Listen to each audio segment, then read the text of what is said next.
Yo, what's going on? It's your dog Art Man Boxing, and we're back with another boxing conversation. Man, what's the topic again? Canelo Alvarez and his team.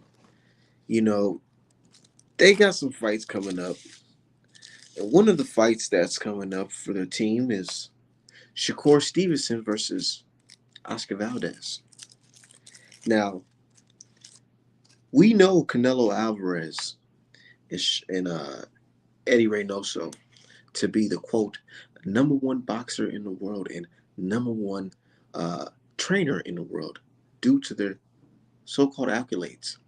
So one would assume that these guys have some type of plan or whatever, strategy to beat a Shakur Stevenson, seeing that you got the best fighter in the world and the best trainer in the world on your team.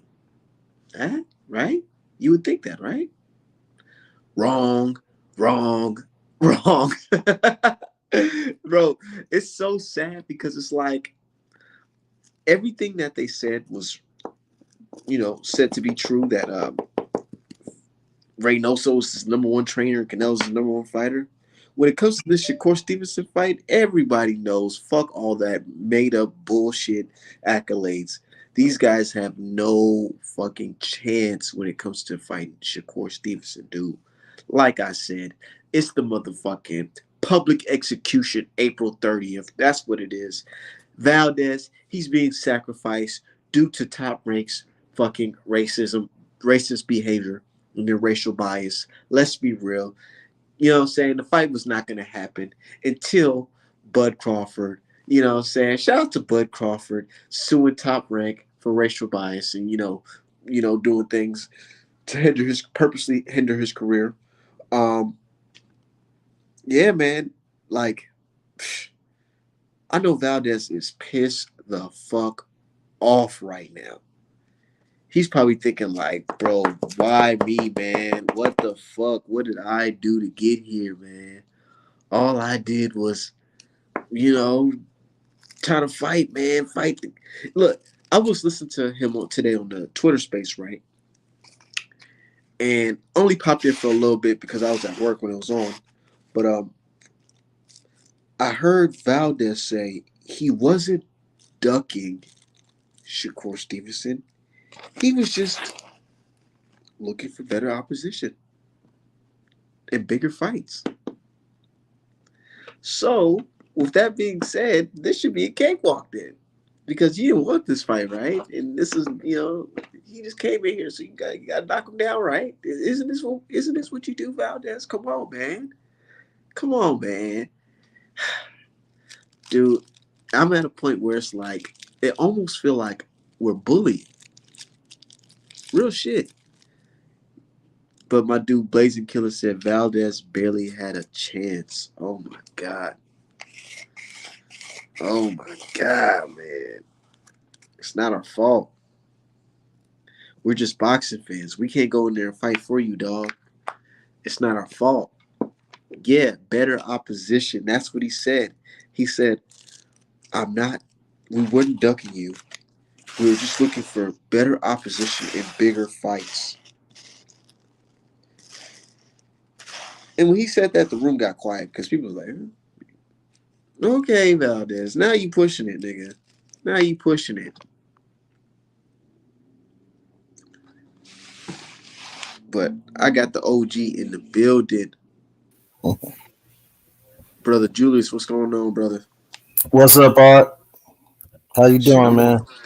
I'm over here good, you know what I'm saying? Enjoying my afternoon. I'm on my way to California in the next couple of days. Yeah, I know, man. What part of Cali? Uh, going to the beach, Okay, Venice Beach. sound good, man.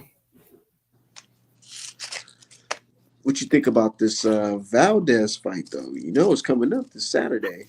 I'm gonna be right in Yeah, California watching that shit. yeah, man. I feel it's gonna be a great performance by Shakur, and this is a beaten in that's been in the makings for a few years. Hey man, you didn't hear him? He said he wasn't ducking. He said that he was just looking for better opposition and better fights. Well, and this is my opinion.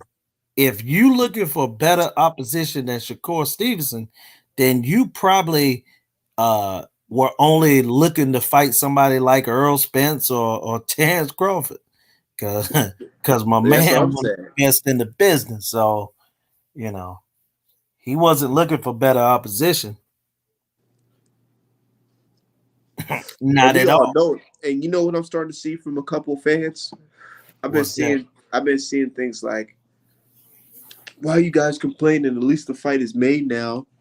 I'm like, nah, we gotta put everything in perspective. This Hmm. ain't just a fight where he's like, oh yeah, let me make the fight, let me sign a contract. No, you know what I'm saying? Somebody had to get talked to. Well, that's a lot of that is like upset talk. You know what I'm saying? They just mad that this guy's about to lose his belt. You know what I'm saying? And then they're gonna have the talk like, oh man, these black guys gonna talk about how they, you know, beat another Mexican fighter and this and Forced that. them to You know, fight. Yep. yeah, yeah, And you know what I'm gonna count it as too? That's a mhm, loss. That's a loss for the Canelo team. right. Oh, and that's the bigger That's loss. their You know what second I'm saying? loss this year. Exactly, This is gonna be their second loss this year. exactly.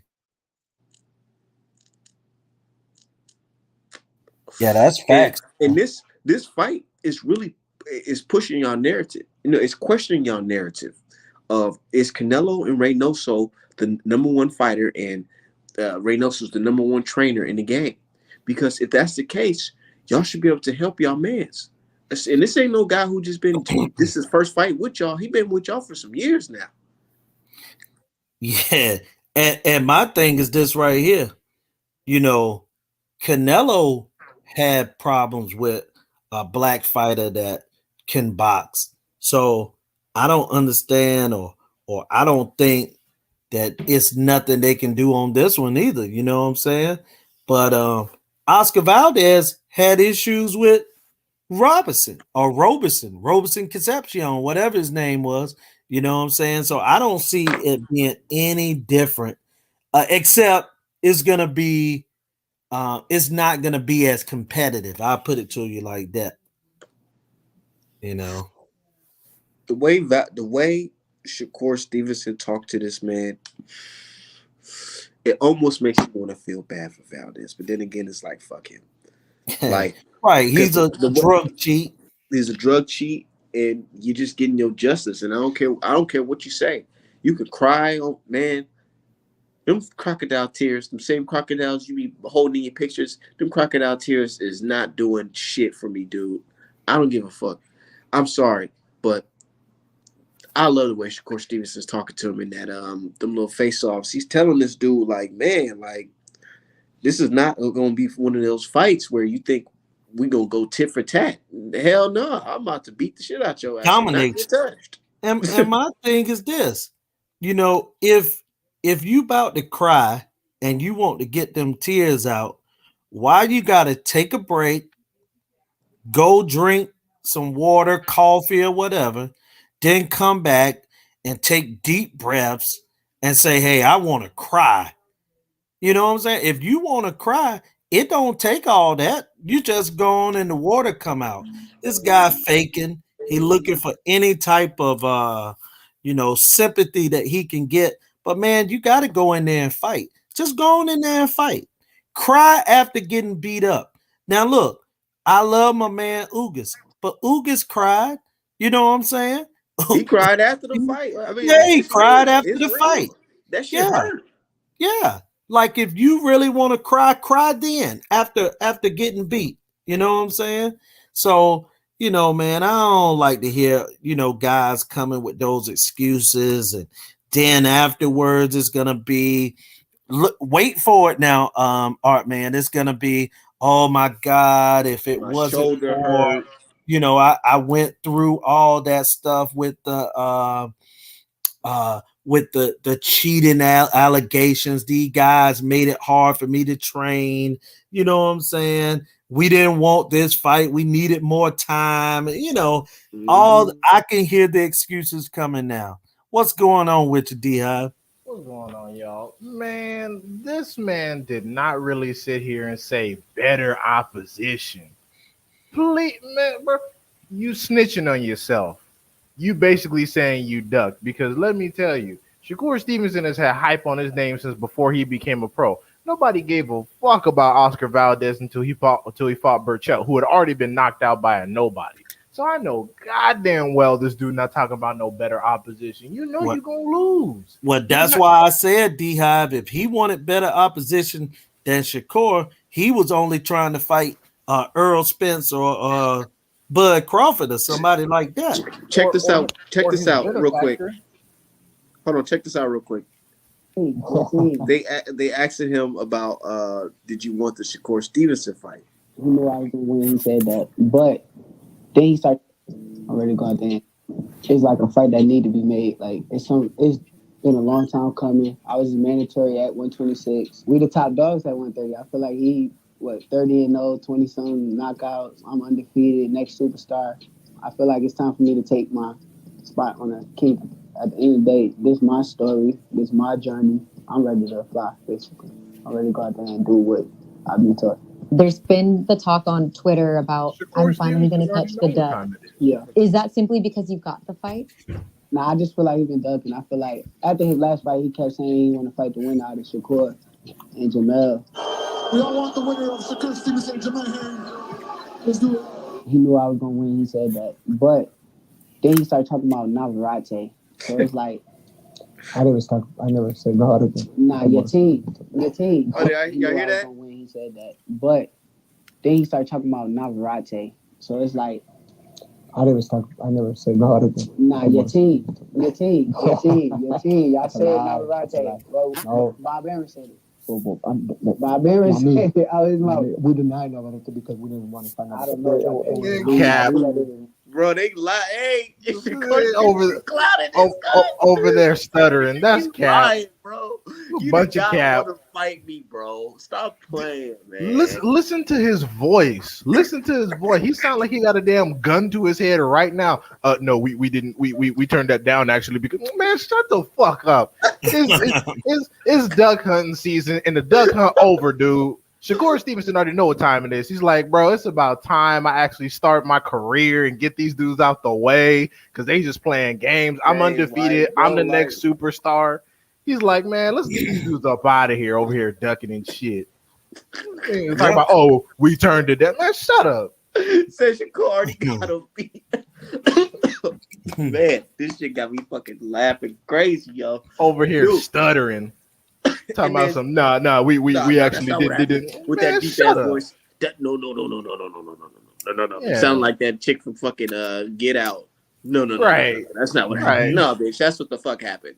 It's like, shut the hell up with your lying ass. Talking about we was in search of better opposition. I'm like, bro, the fact that you were overlooking the unification in your own division and you come up with that weak ass excuse, bro.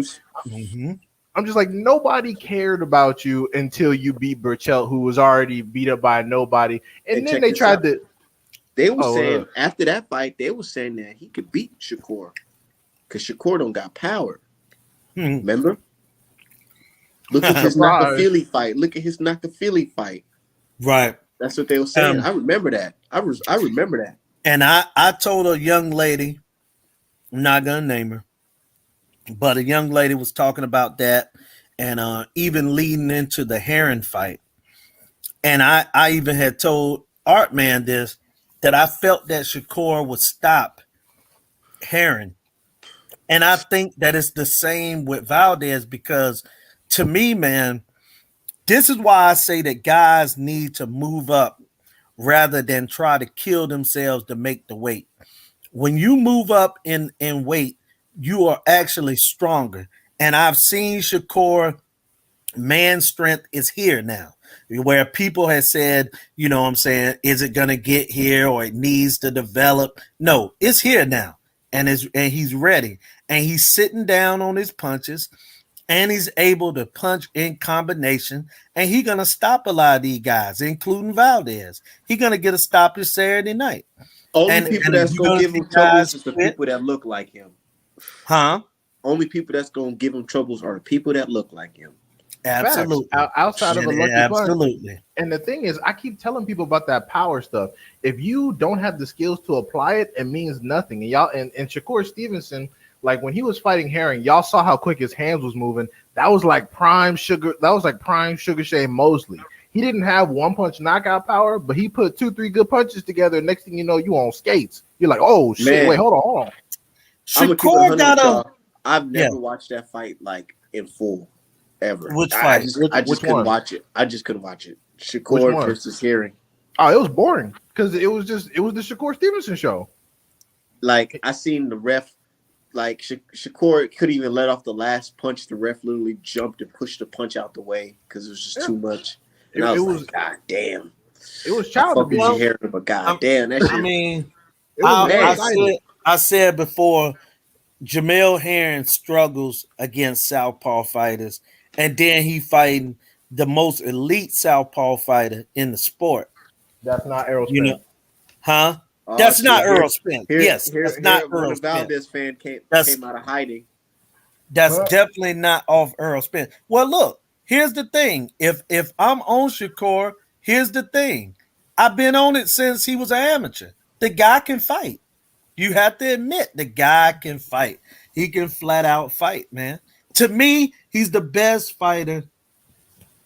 He's the best young fighter in the sport. Man, and 24 we was talking and about this. beyond. Y'all think he's better than Boots?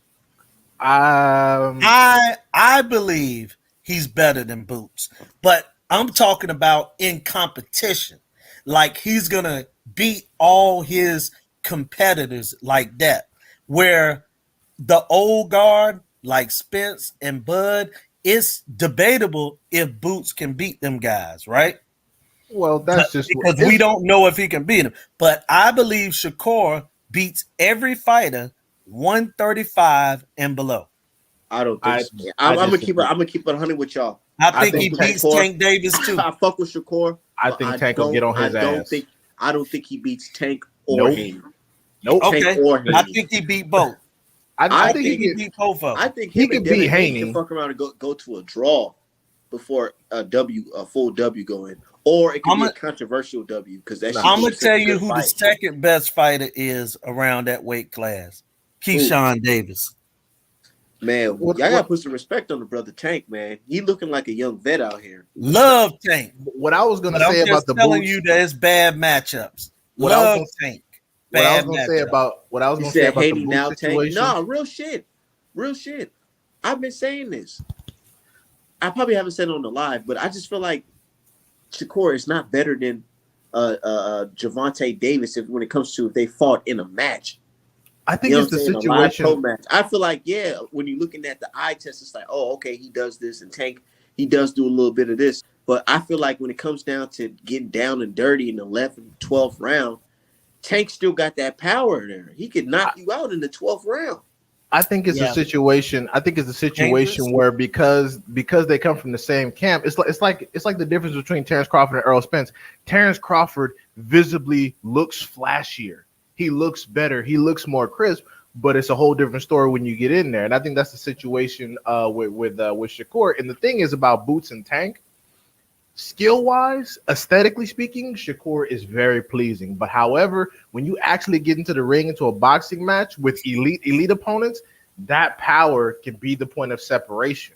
That power in the application of that power. Because the thing is, I'm not saying Shakur doesn't have power. However, to apply his power, he has to sit on his punches and actually torque his hips and wrists. Tank and Boots, on the other hand, they can summon their power at a whim and put together 3 or 4 power punches on a person, without really pivoting, without turning their hips, and actually be able to wobble dudes. Shakur Stevenson, unfortunately, doesn't seem to have that particular gift. And All right, man. I'm gonna come off my cam for this one. Because I'm laying down, a man, long day at work. I ain't mad at you. Shakur outboxes, and not just outboxes Tank. He gonna take something out of the Tank. He gonna go downstairs to his body with jabs. He gonna turn him all night long. It's a terrible matchup. Devin Haney and Tank is a better matchup because Tank will be able to touch Devin because Devin like to do the shoulder roll and he ain't really the mover that say Shakur is, and Shakur ain't that much of a mover as much either no more. What if Shakur get punched dead in his chest by Tank? Then what? I mean, look, Come on, anything liable That's to the thing. happen. I don't know how Anything he's liable to happen. I Look. just think Shakur, boxing wise, he's a terrible matchup for Tank. But I think that's not to say that he's going to have a better career than Tank. But I'm just telling you, if they fought, I got Shakur winning a decision, and I think it'll be rather ho-hum. I don't think it's going to be as competitive as you think. I We'll got just see when the day Tank. comes. Yeah, hopefully it comes. I got Tank running Shakur down, unfortunately. And the thing is, I'm not saying it's not going to be a close fight. All I'm saying is that number one, Tank is going to cut off the ring. I understand Shakur has excellent footwork and knows how to pivot out of that. But the thing is, not only is Tank going to cut off the ring, but when he gets close in the high guard and actually starts muscling Shakur, if you watch the Herring fight, you could tell that kind of shit makes Shakur uncomfortable. It really does. And the thing is, inside the clinch, Tank is going to be able to get his power shots off, especially if we see that his left hand is back to being healed. Tank going to be able to put some work in there, and we don't know how Shakur going to handle that because Jamel Herring didn't get shit off. That's the thing. Like the thing is Shakur, like we can't assess a lot of his chin or his fortitude because he just hasn't been touched by nobody. He hasn't. And think about nobody touched him. Shakur Stevenson said something in the little press conference, not a press conference, a little face-off one-on-one session with Herring, and he explained to Herring, he's like, dude, you're one of those boxers where, you know what I'm saying, you need your coach to instruct you on what to do. I know what to do in there. You know what I'm saying? This is me. This is my everything. I know what to do in that motherfucker. It's like the Matrix. You know what I'm saying? Mm-hmm. If he fights a guy like Javante know what to do in there too. He got some survival tactics in there too, man. I'm telling you.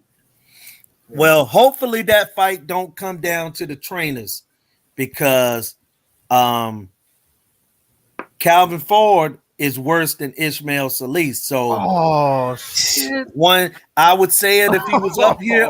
Why do you think so? Why do you? I've never heard that. He's a good amateur trainer. Solis is a good amateur trainer.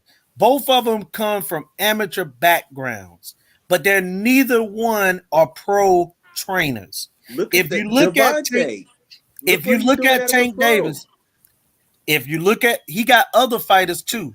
Damon Nicholson.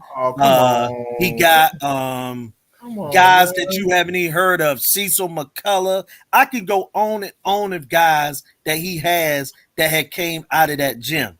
And as a matter of fact, if I'm saying something foreign, I'll ask y'all this. Tank Davis, as good as he is, and if he was in there with a bona fide trainer, why would he ever go to Kevin Cunningham? Why would he ever also train with Barry Hunter? You don't do Earl Spence don't go from Derek James to Robert Garcia. You know what I like about I could explain about that whole situation, though, the whole Tank package. I like the fact that and hold on, one other thing. Going around with those guys are not friends. All those guys are not friends either. They're not friends. Barry Hunter and Calvin Ford are not close, and Calvin Ford and Kevin Cunningham are not close. Period. No, but the thing is, for his next training camp, Calvin Ford had a stable active in Baltimore, and he went down to Florida. Barry Hunter was the only one familiar with his regiment from around the DMV area that was willing to travel. That's why, bro. Let me tell you something. I like Barry Hunter. Man. Let me. I like Barry Hunter too. Floyd ain't gonna train him for real. Floyd is doing rich shit. Barry Hunter can train, bro. Let me say this, brother. Calvin Ford work at the recreation or the rec center or something like that. I can't really recall what it's called, you know what I'm saying? But it's associated with the gym, and it's basically like a, as a rec center. Brother, he would 1000% go to Florida, just like he be going to Vegas for tank training camps to get that money. He ain't about to he would turn away every kid that's in that gym and let Kenny train him before he not go to a tank camp. Tank knows he can't train. Hassan Rottman, right? The heavyweight champion of the world. I'm just going based off what he said in the All Access to Cruz. Yeah, well, hold on. He told Calvin Ford to his face he the worst trainer in boxing. He said, "Man, you can't do nothing." Right to his face. Hassan Rottman, the heavyweight champion of the world. Hassan Rottman said that to him. Damn, why he said that to him? Brother, just go. Well, okay. Put it to you like that. When they play the trainer tracks, right? Yeah. You telling me it sounds worse than what's his name? Solace? We taking this back to prison. You know what I'm saying? You gotta that was some good advice though. That was some good advice. Though, nigga. I like that. It was only good advice because Tank went out there and got a knockout. Come on, man. Man, these inspirational talks. People give inspirational talks because they don't have no instructions to give guys, man. That's a scam, man. Julian's killing everybody. Man, I'm sorry, bro. I'm sorry, man. Let me answer Cozy Vito. Let me answer Cozy Vito's question. Look, go ahead. I understand what you're trying to say, but the thing is, Shakur Stevenson already had a guaranteed blueprint on Jamel Herring because, as Julius pointed out, southpaws are his weakness. You don't have that kind of blueprint with Tank or Devin or Keyshawn or anybody. That's why Keyshawn and Shakur already made an agreement. They were like, "We not fighting unless it's for like $200 million." They were like, "Straight up, we not fighting each other because we don't know how that shit gonna work out." So, well, Shakur said $150 million, but they basically said we're not gonna fight each other pretty much ever. And I'm like, Bob gonna be like, "Well, look, I got $10 million. Y'all can split it between each other." That's not gonna be enough. They probably gonna need because like Julius said that if they like he said with Shakur and Tank, if Keyshawn and Shakur fight, somebody losing something in there. They try to say who's gonna have a better pro career, Castro or Keyshawn Davis. Castro, oh my god! Not even a conversation. He almost got his ass whooped his last fight. Not even a conversation. Bro, if he fought Keyshawn Davis, nigga, his mouthpiece and his teeth flying out. He would be on a Ryan Garcia level retirement/suicide watch, bro. He got exposed multiple times in his last fight. Nah, they would have did his ass like what's his name? What's that dude name who fought David Amnesia? Oh, Josh Kelly. Yeah, he'd have to change promoters. He'd be like, "Oh, man, you know what? I'm going to fucking Wasserman to fight dentists." That shit was shit. bad. They had that nigga on an oxygen tank. He was. I said, "Oh shit, you let Amnesia smoke you like that?" Damn. Now everybody's scared of Avenesian off that one fight. Because I seen the plot. The plot was to make him versus Conor Ben. And make it some type of, look at them. It's the weight Mayweather versus motherfucking Conor Ben. Mm-hmm. Well, you had guys like Breadman that was saying that Josh Kelly looked like a young Mayweather or looked like this guy and that guy. Man, he said a lot of great things about Josh Kelly. No, Breadman said that, bro. He did. And he's lying, bro. He did. I don't want to believe. He said that. I don't want to believe he said. Hey, you need to go back to. He got that thing where he do like mailbox Q&As with guys on Boxing Scene, and he 100% said it. But I remember because I learned about Josh Kelly from fucking Breadman. And my thing is this right here, bro. And see, I would have said, and I even said at that time, I was like, Brad. I didn't say it to him. I'm just saying in general. I'm like, bro, Josh Kelly can't fight. What are you talking about? See, that's that trying to pump up a white guy to make yourself look like you saw. Because did he say that before or after? He said it before he got knocked out. But the Ray Robinson fight. yeah, he said it right around that time. Because that Ray Robinson fight told me everything I need to know about Josh Right. Kelly. I was like, oh hell no. Yeah, man, these guys, man, they be trying to like. I think that they try to make sure that everyone see that they look at people in an equal manner. You get what I'm saying? Yeah, But yeah. my You know, thing was I get what you garbage, saying, bro. because it's like a lot of people, they be bitching on my fucking comments like, man, Art man, why are you not like, you know what I'm saying this fighter from this country, you're a racist, mate, because you all you Right, talk about right, is foundational be Black hating your American own. fighters. right. What about Roy Jones Jr.? I'm like, bro, what the fuck? You talking about he got caught off of peds, nigga? I was like 3 years old. What the hell you talking about? Right. People forget that was a fight where the guy that Roy Jones was fighting, Richard Hall, tested positive for PEDs, 2 of them.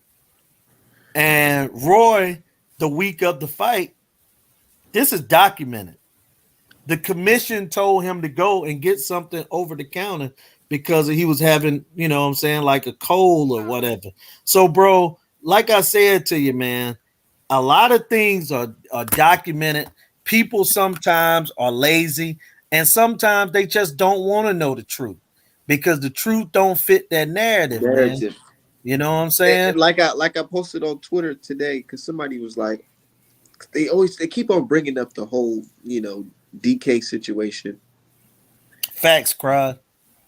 and I'm just like, dude, I'm not trying to debate the fact that it's possible that a wanted billionaire who's actually being denounced by the entire sport of boxing could possibly help Tyson Fury cheat Wilder in attempt to make a $100 million fight with AJ versus Fury in his backyard, which is Dubai.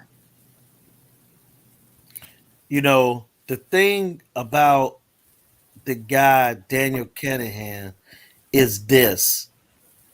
Kinahan is a lot like a lot of us, not necessarily me or you, but just like people. Kinahan is a fan, you know what I'm saying, who happen to have drug and dope money, and he's able to invest and get involved. If some of these people that's on Twitter and YouTube and all the Instagram, if some of them had money, they would be just like Daniel Kinahan. They would pay off people. They would have people killed, you know what I'm saying, so that their favorite fighter can either win or get in position to advance. So that's the way that I look at Daniel Kinahan. So I'll never say, oh, he ain't capable of that. Because again, people lost their lives at a weigh-in. So that lets me know that this guy's capable of anything. You know what I'm saying? He's murdered 18 people. Why would he have a problem with 19? And also, boxing is a very easy way to, again, launder money because there's so much cash moving in all directions from the fighters, the promoters, the casinos. There's a lot of betting going on. It's an easy way to just blow some cash on a major event. You can buy fireworks, you can buy seating, you can buy chairs, pyrotechnics. You can hide it in fighters' purses, sanctioning fees. You could just, it's an easy way to move bread around and not trigger the IRS. It's very easy. Because Jose Suleiman could say, well, for this fight, it's a 7% fee or it's a 10% fee. And the government, no matter how much they know, they think they know, they don't know sports, bro. And that's all sports. They don't know it, man. Yeah, and they also don't know it. And also, the primary reason why a lot of the fuckery happens with the other sanctioning bodies and not the IBF is because the IBF is the only one that's based in the United States. So they can move money around in all the other foreign nations of the sanctioning bodies and not trigger an IRS audit. Whereas the IBF is the only one based in the United States. So that means you have to use US based financing. That's why that one, they don't really deal with that one a whole lot. And also Bob Arum has that's the one that he snitched on the guy, and I'm never gonna let that down, man. I'm never gonna let that down with Bob Lee, because Bob Lee was an older guy. I mean, Bob was too, but he did that And all this guy did, and I just have to be honest, man. I have problems with people that do stuff to folks that helped him. All he ever did for Don King and for Bob Arum was help him, bro. He went to him and he said, "Look, Art, man, I'm about to throw 10,000. I want this guy to be rated in the top 5 or whatever." That stuff go on. So Bob Arum go and you know what I'm saying, and get this guy sent to prison. Bob Arum snitching. And he admitted he snitching. He Niggas said out he here he gonna snitching. cooperate Snitching. on Kinahan. What's Yeah. good with Niggas you, out brother? here snitching. Just like Straight Joseph Parker. That's why I hope. Yeah. That's why I hope Slow Joyce whoop his ass. Oh, snitch ass. Nigga. What's up, Cry? Hey, how's it going? Bob, that nigga Bob, hold on. That nigga Bob said, "Man, I didn't know what happened, man. We was just doing legitimate business, and he just started bullying people. He just started bullying. Look at him bully, nigga. That dude know the right words, don't he? Hey, Cried, let me ask you something. I've been waiting for you to get on, man. Oh, I'm not gonna say nothing about Amanda Serrano. okay. I ain't gonna say that. I was No, like, you oh my safe. God. You safe on the weight bully. Hey, look, Wait, what? I said the weight bully, man. I'm just messing with you. Not- I do my believe God. that, but Oh my god. hey, Ortiz and Heron, how you see that going? Jermaine Ortiz is gonna knock him out. Okay. Yeah. 'Cause Oh, I don't- Oh shit, you think so? Okay. Wait, who are these people? Who? What? They fight Jamel Heron fighting Jermaine Ortiz. yeah. Oh, he got a fight. Oh, Yeah. Yeah, he does. I was like, oh shit. I'm like, nigga, you better stop tweeting me. Right. Who the fuck? Now I gotta Get Google the this camp. nigga Jermaine Ortiz. Who the fuck is this? Yeah, because if you look at the Joseph Adorno fight, even though that's like probably not like the best example, but I think what the way he was able to get a shot. Oh, I seen this dude. I never fight. seen this dude fight. Who he fight? I seen him struggle against a guy when he got that draw. You're talking about Joseph Adorno. Yeah. But the thing is that he wasn't being defensively responsible with them, and that's how Joseph Adorno was able to get his shots off. And I think honestly, he's not that type of fighter to be trading like that because he knows how to box. Like, you know, he has great boxing ability, but he needs to prioritize it early game, so that way when he heads into those late game of rounds, he can prioritize his his shots a lot better than taking all these unnecessary shots and getting tired, you know, to those later rounds to potentially get knocked out. Or You said he gonna stop Herring though? But let me say this too though. Jamel Heron is dangerous in fights, early in fights too. You know what I'm saying? yeah, And usually Heron have issues with southpaws that can box and boxer punches. You know what I'm saying? But he dangerous early in them fights. yeah. So that's why that I say for the early game, just box, because like the thing about Herring is that he's a very, very good fast starter. But the thing is that you have to immobilize him early, so that way he doesn't get into his rhythm. Because what Jamel Herring likes to do, he likes to pump out his jab and he likes to get you frustrated. And then when he sees those shots to hurt you, he likes to press that gas a little bit too much. And I think that's where he's like too comfortable by trying to smother his shots a lot. So I think what Jermaine needs to do, he needs to basically let Herring come to him, and he just basically counters his shots to apply more pressure to, you know, basically force him off to his back foot, and then he'll be able to to prioritize those shots to, you know, potentially knock him out. Damn, but you said you got this dude stopping Herring? Yeah, because like Damn. I don't see it going to a decision, because I think Jamel Herring at this point of his career, like, he's a great fighter and I heavily respect him, but I think at this stage, you know, he doesn't have that much how how should I say? He doesn't have that much like fight left in You're him. saying the man is washed. Yeah, go on Yeah. and say it. You're saying he's a shot fighter. Go saying he's ahead, washed. say it. Yeah. Yeah, say it. Say it. Yeah, Say because I it. don't want to like disrespect him because he knows me as a person, but it's just like Oh, okay. I got I you. mean, it just is what I it got is. Yeah, he gonna I pull got up my on your man pride. here winning this You said I was weekend, man. washed, huh? Not Watch- this weekend, but Hey, when Heron get the dub, he gonna come back at Crawley and be like, yeah, so you said I was washed, huh? Nigga? You're gonna try to sock him in the titty or something. Yeah, Hey. he gonna pull up on your ass. hey man, I got my man Heron winning, man. I'm rolling with Jamel, man. But I did want to ask Cried about it. Damn, yeah, man, he's a gonna good get ass fighter. knocked- Like, I'm not gonna he's gonna get disregard him. knocked out. Damn. Hey, who you got this weekend with sloppy Katie Taylor make all that noise when she punched against the Taylor? weight bully? But look, she ain't a weight bully this Wait a weekend. minute. Don't And Serrano is not a weight bully this don't be weekend. disrespecting Amanda Don't Serrano. keep harassing this girl behind this man.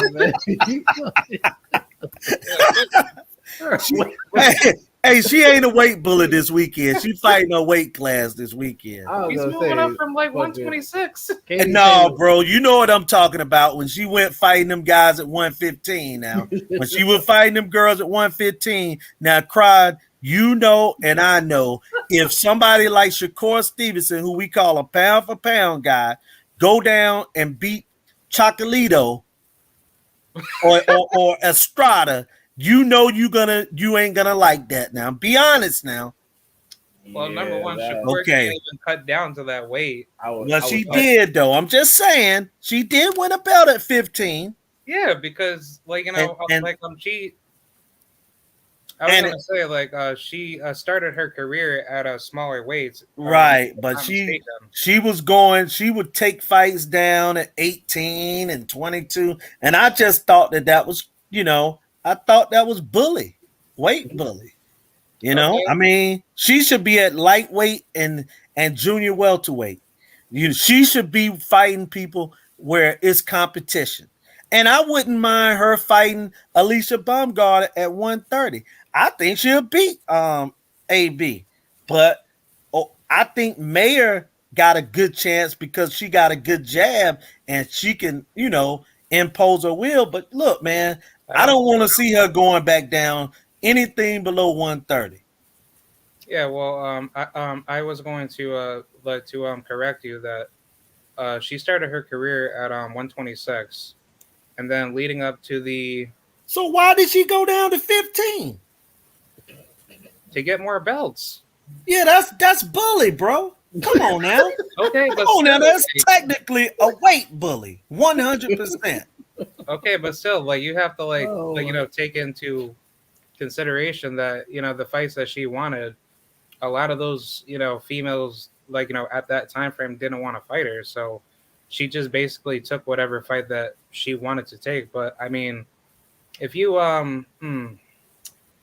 I guess if you look at what she's been doing as a fighter, she's been fighting top level opposition that was put in front of her, and she defeated credible names out of her resume to basically make up for the quote unquote weight bully fights. Because I don't I don't know what opponents that you would consider Amanda Serrano weight bullying up against. Well, if you start your career at 26 and you win belts and then you go down and say, well, I want to win more belts, and you don't say, well, I want to go up to 40 or 47. No, I think I'll go down to 15 or 18. I don't know. Let's ask D Hive and She was Artman only what they 118 think. for one fight. But still, that's still, all To it keep it takes is 100. one. Yeah, because she went down from 135 back in 2018 to 118. Boy, that's 4 But, weight classes, bro. That's a woo. I mean, I ain't know it was that bad. I'm not trying to say that Amanda was doing that for a particular reason. She she was she was basically stating herself that she wanted to become like the very first ever seven like a seven division world champion. So Yeah, I I think would. And Amanda Serrano would hate me because I tell her, "Girl, you did some weight bully stuff right there. That's yeah, but that's like some of the worst in Hey man, boxing Carl, because Carl, you she already can spoke actually on fight." Valdez versus you already Oh, spoke on Valdez versus Shakur. What's your thoughts on that? oh wait, what? Valdez versus Shakur. What's your thoughts on that? Since it's this weekend too. I think Shakur is gonna brutally stop him. Puerto Rican versus Mexican. Yes, sir. honestly, Hell yeah. as far as the weight bullying thing goes, I understand that women's boxing is a bit different because the field of competition is smaller because women can do plenty of other things in this country to get rich. I understand that, and I understand that she wanted to remain active, and she took the smoke that was I guess most readily available for show. Now, I will classify what she did as weight bullying because that's just is what it is. It's like if Subra Matias cut down to fucking 130, we'd be like, wait, what? We'd be like, oh hell no, what the hell are you doing? So it's a situation like that. But the thing is, I Yeah, mean, but hey, if she went down there and bullied them hoes, okay, she wasn't it is what staying it there is. for for that long. She only did it for like that one particular reason to just get a belt, and then after that she she went back up to her normal weight classes. So No, that's that's not fine. We're not saying yeah she to made a me career like out I of don't bullying. yeah We're saying that she bullied some. We saying that there was some bullying, like the existence of bullying did happen, and that's okay because that's the only way that that's the only way pretty much a female boxer can accumulate like 30 plus knockouts if she's taking out some little hoes. And that is what it is. So hopefully she'll do the same thing with Katie Taylor and smoke her ass because yeah, Katie but Taylor. she's knocked out ladies that were bigger than her too. Like Were they do we know who they are? she's knocked out um who's that one fighter Maria Moderna. She came in super big. I But know I'm Don't that. saying, know like, her. are these people that we would consider talented? Because, like, if my big ass get in there with most middleweights, I'm at heavyweight right now. If I got in there with Jamal Charlo and he was at 160, I would get destroyed. So, like, are these people we would consider like talented? Yeah, like they had talent to actually become a champion. So she she's she's fought What's up, Jason? yeah she's fought certain level opposition to to be at that level to beat some high level fighters. So Okay, I mean, hey, that was like I said, Katie Taylor's head in and of itself looked like it weighed 100 pounds. So I hope to God she smoker. Yeah, I missed the Ann Wolf and Christy Martin days. if she Now if everybody she trying to beats be Katie sexy. Taylor, she'll be Puerto Rico's very first. Well, I'm not too sure if she'll be Puerto Rico's very first undisputed world champion because I'm pretty sure Carlos Ortiz was the very first undisputed world champion, but she'll be the first female undisputed world champion in the four belt era. And I So hope she get it because Katie Taylor is some overrated trash, and I need her to get taken out. yeah, because I don't like Katie Taylor. Like I She talk too used to much like her. shit. Hmm? That's she talk too much shit. It's like you're not even good. Like you're Yeah, fighting Katie Clarissa Taylor's like Shields Triple G. leftovers. Yeah, and then she lost to Delphine Pursues, I thought twice. So Yeah, Well, Uh, I was gonna say for Delphine Pursuit, she was like the most heavily avoided fighter at I think what 130 to she might have Canahan behind her. oh really she yeah didn't need she didn't need Keith Kennedy to whoop Taylor ass because you better yeah because that doesn't whooped make her any ass sense. But twice clean, and then had to watch her lose. I'm like, man, this is cap. This is cap on these two fights. also, Katie doesn't fight that many southpaws either. So Yeah, I she think fight Clarissa. if She you fight Clarissa Shields leftovers and bitches we've never heard of. Facts extreme. But hey man, I'm anxious. Like I said, man, like Art Man was just asking about the Shakur. I'm anxious to see the first 3 rounds of that fight because I know that Shakur is gonna start the body attack on him like right away. And that's why I say, man, that Shakur is really, we say this a lot about a lot of people, but Shakur is really one of the closest we had to Pernell Whitaker. and Shakur is actually somebody We don't that I say that think. about a lot of people.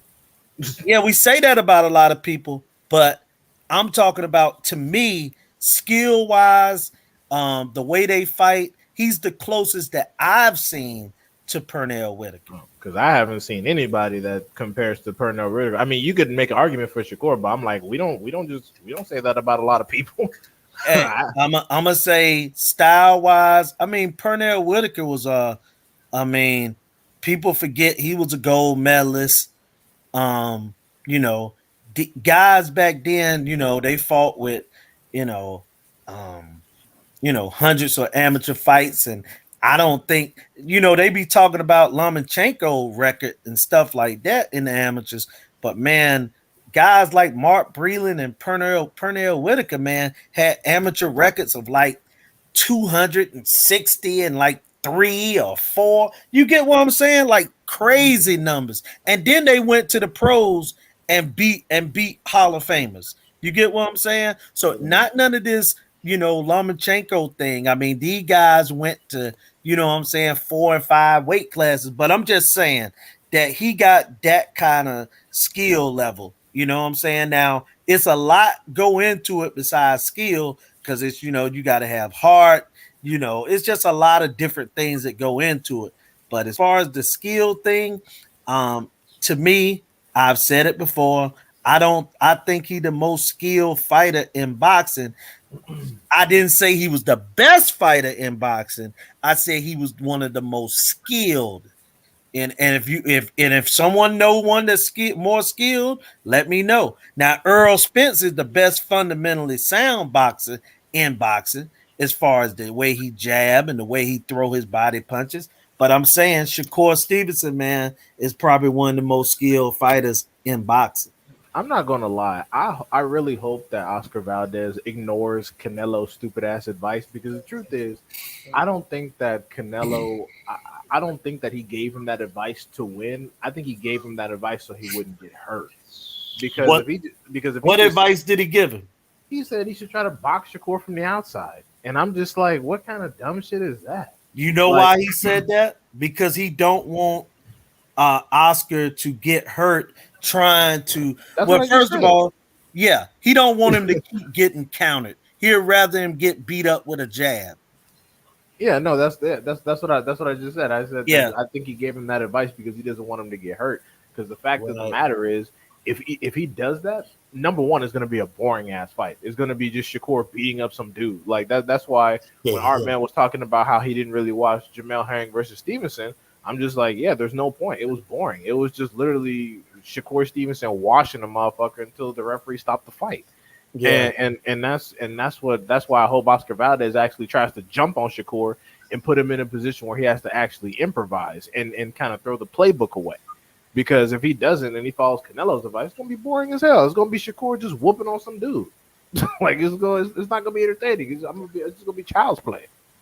I don't even see Oscar Valdez really having that much success, landing on Shakur unless he fights extremely dirty. And I think what he needs to do is that you need to start landing like those like really dirty shots, to how should I say, like don't you know if back in back in the old days, like I'll use guys like Jack Dempsey, great example. He punched guys, everywhere in a fight where you knew that fight was dirty from the beginning. And it's like when he was in situations that he knew that he was going to lose, he was like literally throwing like the most dirtiest shots ever to actually like try to have some success to win. But it's like I think that's what Valdez needs to do to a pure boxer like uh yeah like Shakur, because if Valdez doesn't do that, I think Shakur is just basically gonna outbox him to the point where he's probably just gonna end up hurting him to I'm trying not to gonna get the top. encourage Valdez to cheat like a bitch, but Yeah. however, he is gonna have to. Yeah, I'm not gonna encourage him to do all that garbage shit, but he will have to mix it up some because, like I said, like I said, like Julie's confirmed. I think that Canelo is trying to minimize the damage in his loss because Canelo has invested in this dude And if he goes out there and gets destroyed to where he can't fight again, it's like, God damn, I got all this useless ass dead weight in my gym, and I'm the only one putting in work. Ryan's a bitch. He don't want to fight. Ruiz fat ass don't want to fight, so they left. This is all I got. And then what's his name? Julio Cesar Martinez just got his ass whooped for 12 rounds. I wanted to say too, July 9th, they just announced your man Ray Vargas getting his title fight. Oh, he gonna whoop Maxio ass. Yeah. Against who? Maxio. Oh, really? Oh, fuck yeah. Maxio gonna get washed. I'm hoping Ray Vargas wins, so that way Gary Russell can, come in and beat his ass. No, Gary Russell need to move the fuck up. I'm tired after surgery. I'm tired of seeing Gary Russell at 126. He need to go ahead and move up some, preferably 135. Really? Yeah, nah. Because and honestly, Ray Vargas and Gary, that's cool, but post surgery, I'm over it. It would have been nice before Maxio and before all the injuries, but now I'm over it. Fuck it. Yeah, because I want to see Gary Maxio's. Let Ray Vargas' big ass have that division, even though he popped dirty for clenbuterol too. That's another reason why I don't want Gary Russell involved, because he dirty too. Yeah, because I want to see Gary Russell fight like Frank Martin, Isaac Cruz, definitely Ryan Garcia. I think Gary Russell needs to push for that Ryan Garcia fight just to get him out the way, and then after that, go after. He needs to go after Jose Valenzuela, and I would say lastly, maybe try to test out the waters with Tank, but I don't think Tank's gonna want to fight him. I want to beat Gary Russell ass. No, let me say this, man. I don't care if Tank knock him out in 15 seconds. Tank owed Gary Russell that fight, and he owed it to the guy. Why? Because number one, it's a DC versus Baltimore fight. He also, again, make a pact with the brothers and help him get paid, because that's what you should do. The other thing is that Gary Russell is a great name on your record. You know what I'm saying? He's a WBC champion for 5 years. You know what I'm saying? He only lost twice in his career, and it would be Tank fighting a Black American fighter when all we have seen him fight have been Mexicans, and now he about to fight a Puerto Rican that we feel have no chance at winning. I mean, a Cuban, sorry. All I'm saying is, Rolly is Cuban? Yeah, Rolly's Black. Oh my God, he is a disgrace to both groups. So I'm just saying, bro, it's time. It's time for him, man, to fight. Fight a guy like that. Roast Rolly. He might be one of the most talentless niggas in all of boxing, and you telling me he has Black and Cuban genetics?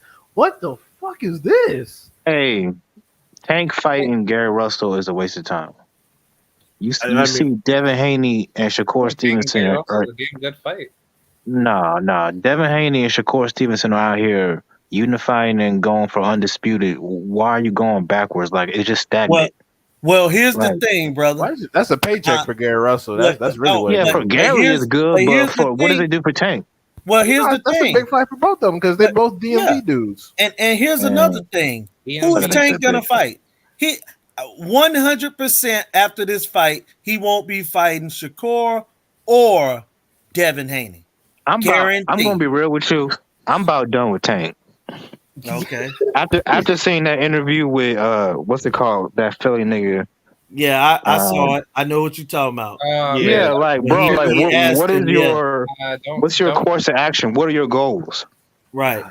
The nigga needs PR, man. Because it's ridiculous. Like, do you want to go for undisputed? Do you want to be great? I just want to be a superstar.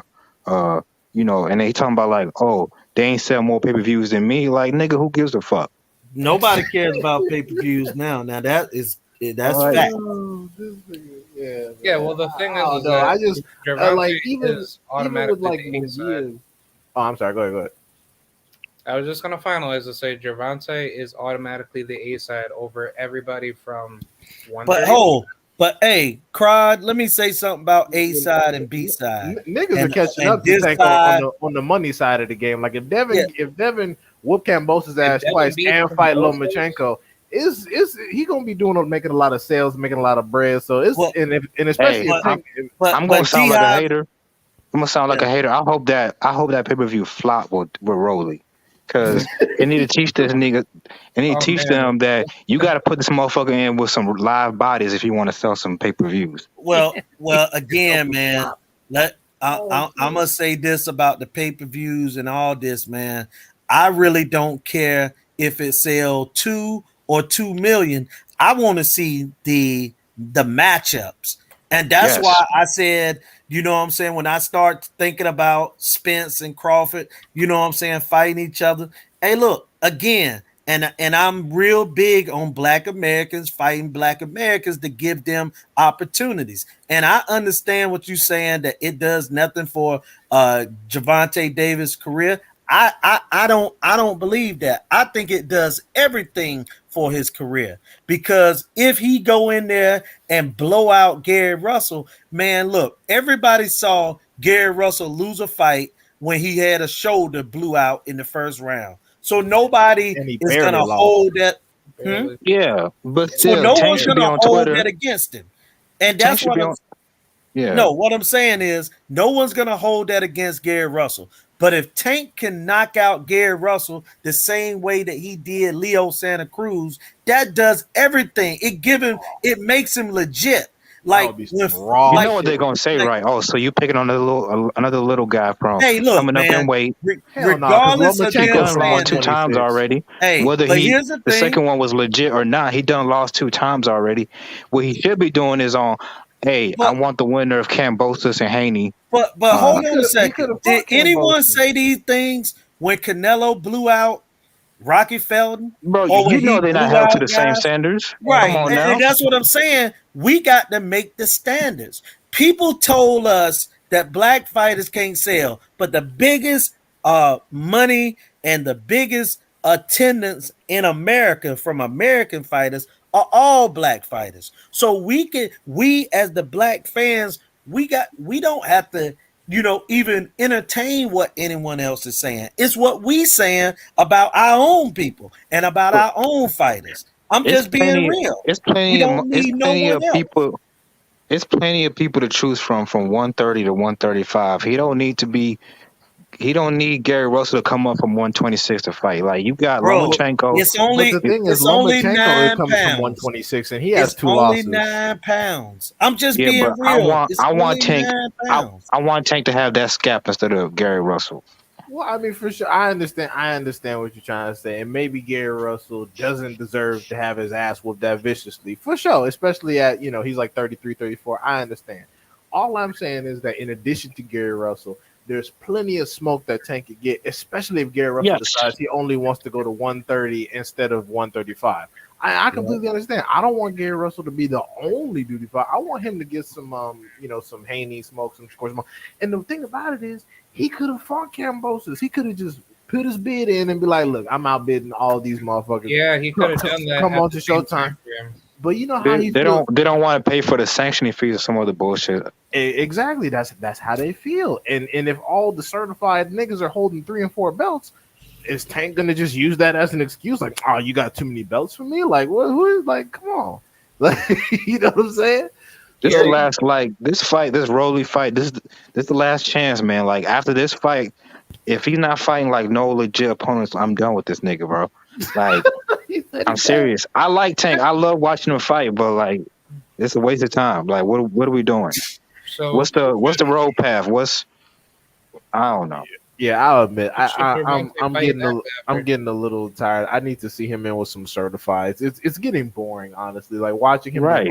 watching him just run over all these dudes. I'm like, it's getting boring, bro. Like I already know you're gonna smoke these niggas, man. Like, Right. Okay, you can have like two rollies and but like every year, two rollies here and there. But you got to have like one certified in between. Goddamn it. you're right. Yeah. I Hey, agree. That I want to see again, Gervonta. man, the dude ain't gonna fight Frank Martin, and Nope. and also on top Frank of Frank Martin. Martin and some of those guys, Michael Rivera. You know what I'm saying? Them aren't names either. And then he'll fight. Um, He'll this fight nigga, they Michelle they're ask good Rivera. him. fighters. Good They fighters. ask him why you ain't fight nobody. He be like, well, look at the weight class. They ain't fight nobody either. You know what you sound like? You know, like when you got home from school and you got like bad report cards. Well, shit, the rest of the kids in class got bad grades too. I'm like, no, bro, that shit not gonna fly. Hey, like I say, I don't see him fighting none of them. I don't even see. I don't even see. I don't even see Devin Haney, because Devin Haney, there's no way anybody that's not associated with Top Rank is about to fight Devin Haney. Because see, now here we go. Now we back on that side of the street, and that's why I said to. That's why I said to D Hive yesterday that I want to see a Devin Haney, Shakur Stevenson fight next. We don't have to build that fight until they 29. We don't have to have another event in between. If Devin Haney beats Kambosos and Shakur beats Valdez this Saturday, they should be next. Well, Haney got to fight Kambosos twice. So, well, here's the thing. I don't see Devin staying at 135. I don't. Well, hey, look, it's a mandated. It's a mandated rematch, so he has to fight him twice. Kambosos, let's say Kambosos get cuts, he can't take an immediate fight. That's the fight that. Look, man, I hate to go back to yesterday. About Shakur Stevenson as a stay busy fight. Oh hell! Stay busy. What you mean stay busy? I mean, in the meantime, in between, hold up a second. Listen. Thomas Hearns used Roberto Duran as a tune-up. What? So what are we talking about? What? Fucking Devin Haney ain't no Thomas Hearns. Yeah, I mean, he showing up ain't. Fight. What are we talking about? How old is Devin? Devin 23 years old, right? I want to 22, right? Bro, ain't no way Top Rank gonna let their most prized possession, which is Shakur. Why? Top Rank would love that fucking fight for Shakur. Yeah. They'd be like, oh hell yeah. No. They're gonna want to marinate. That's like their two youngest stars. They're not. Look, man, they're not all in on Devin Haney. They'll happily let Shakur take Devin Haney up out of there. Absolutely, because they're not sold on Devin Haney like that. They don't care. They don't care about those guys like that, man. They don't care about them black fighters like that. I'm gonna tell you right now, if I'm Devin Haney and I clip Kambosos for undisputed, and they tell me since Kambosos can't continue Shakur, I'm like, excuse me, I'm fighting them niggas in court. Cause fuck that. I'm like, ain't no way, ain't no way. So wait, why? Why? I don't understand why they wouldn't fight at 23 and 24 years old. Why that fight can't be because next? I just got all the straps in a horrific financial deal. I'm trying to make some bread back, and you telling me my next fight is fucking Shakur? Yeah, why not? Oh my god! Because I'm about to get my ass whooped at a discount. Like, so that's a super high risk fight. Okay, but here's the thing on that. Okay, sometimes, man. Now let's say they say, all right, well here's a stay busy fight, and you fight some lightweight that you don't know, but the lightweight end up being a guy like a Diego Corrales or somebody. Oh shit! So what happens if you get knocked out for hardly no money against a nobody? Now people gonna say, wow, man, you should have just went on and fought Devin Haney, or you should have went on and fought Shakur Stevenson. I think the fight should happen now. Why try to marinate a situation when Devin, number one, is probably gonna go up to 40, but he go up to 40. It's a lot of wolves up there at 42, but I'm just saying, like, make the fight with him and Shakur today. Why are we gonna marinate it? Man, Julius the type of dude that every time somebody new in the division, he'd be like, "Oh, go ahead and fight Charles Conwell or some shit." Like, what the fuck? Like why not? Shakur ain't even at 35. Your best time to jump on him is right now. Jason, ask you a question on D-Hive. I don't think Shakur will go. You think Shakur chime in on that? I think. Yeah. Well, let me answer Jason's question.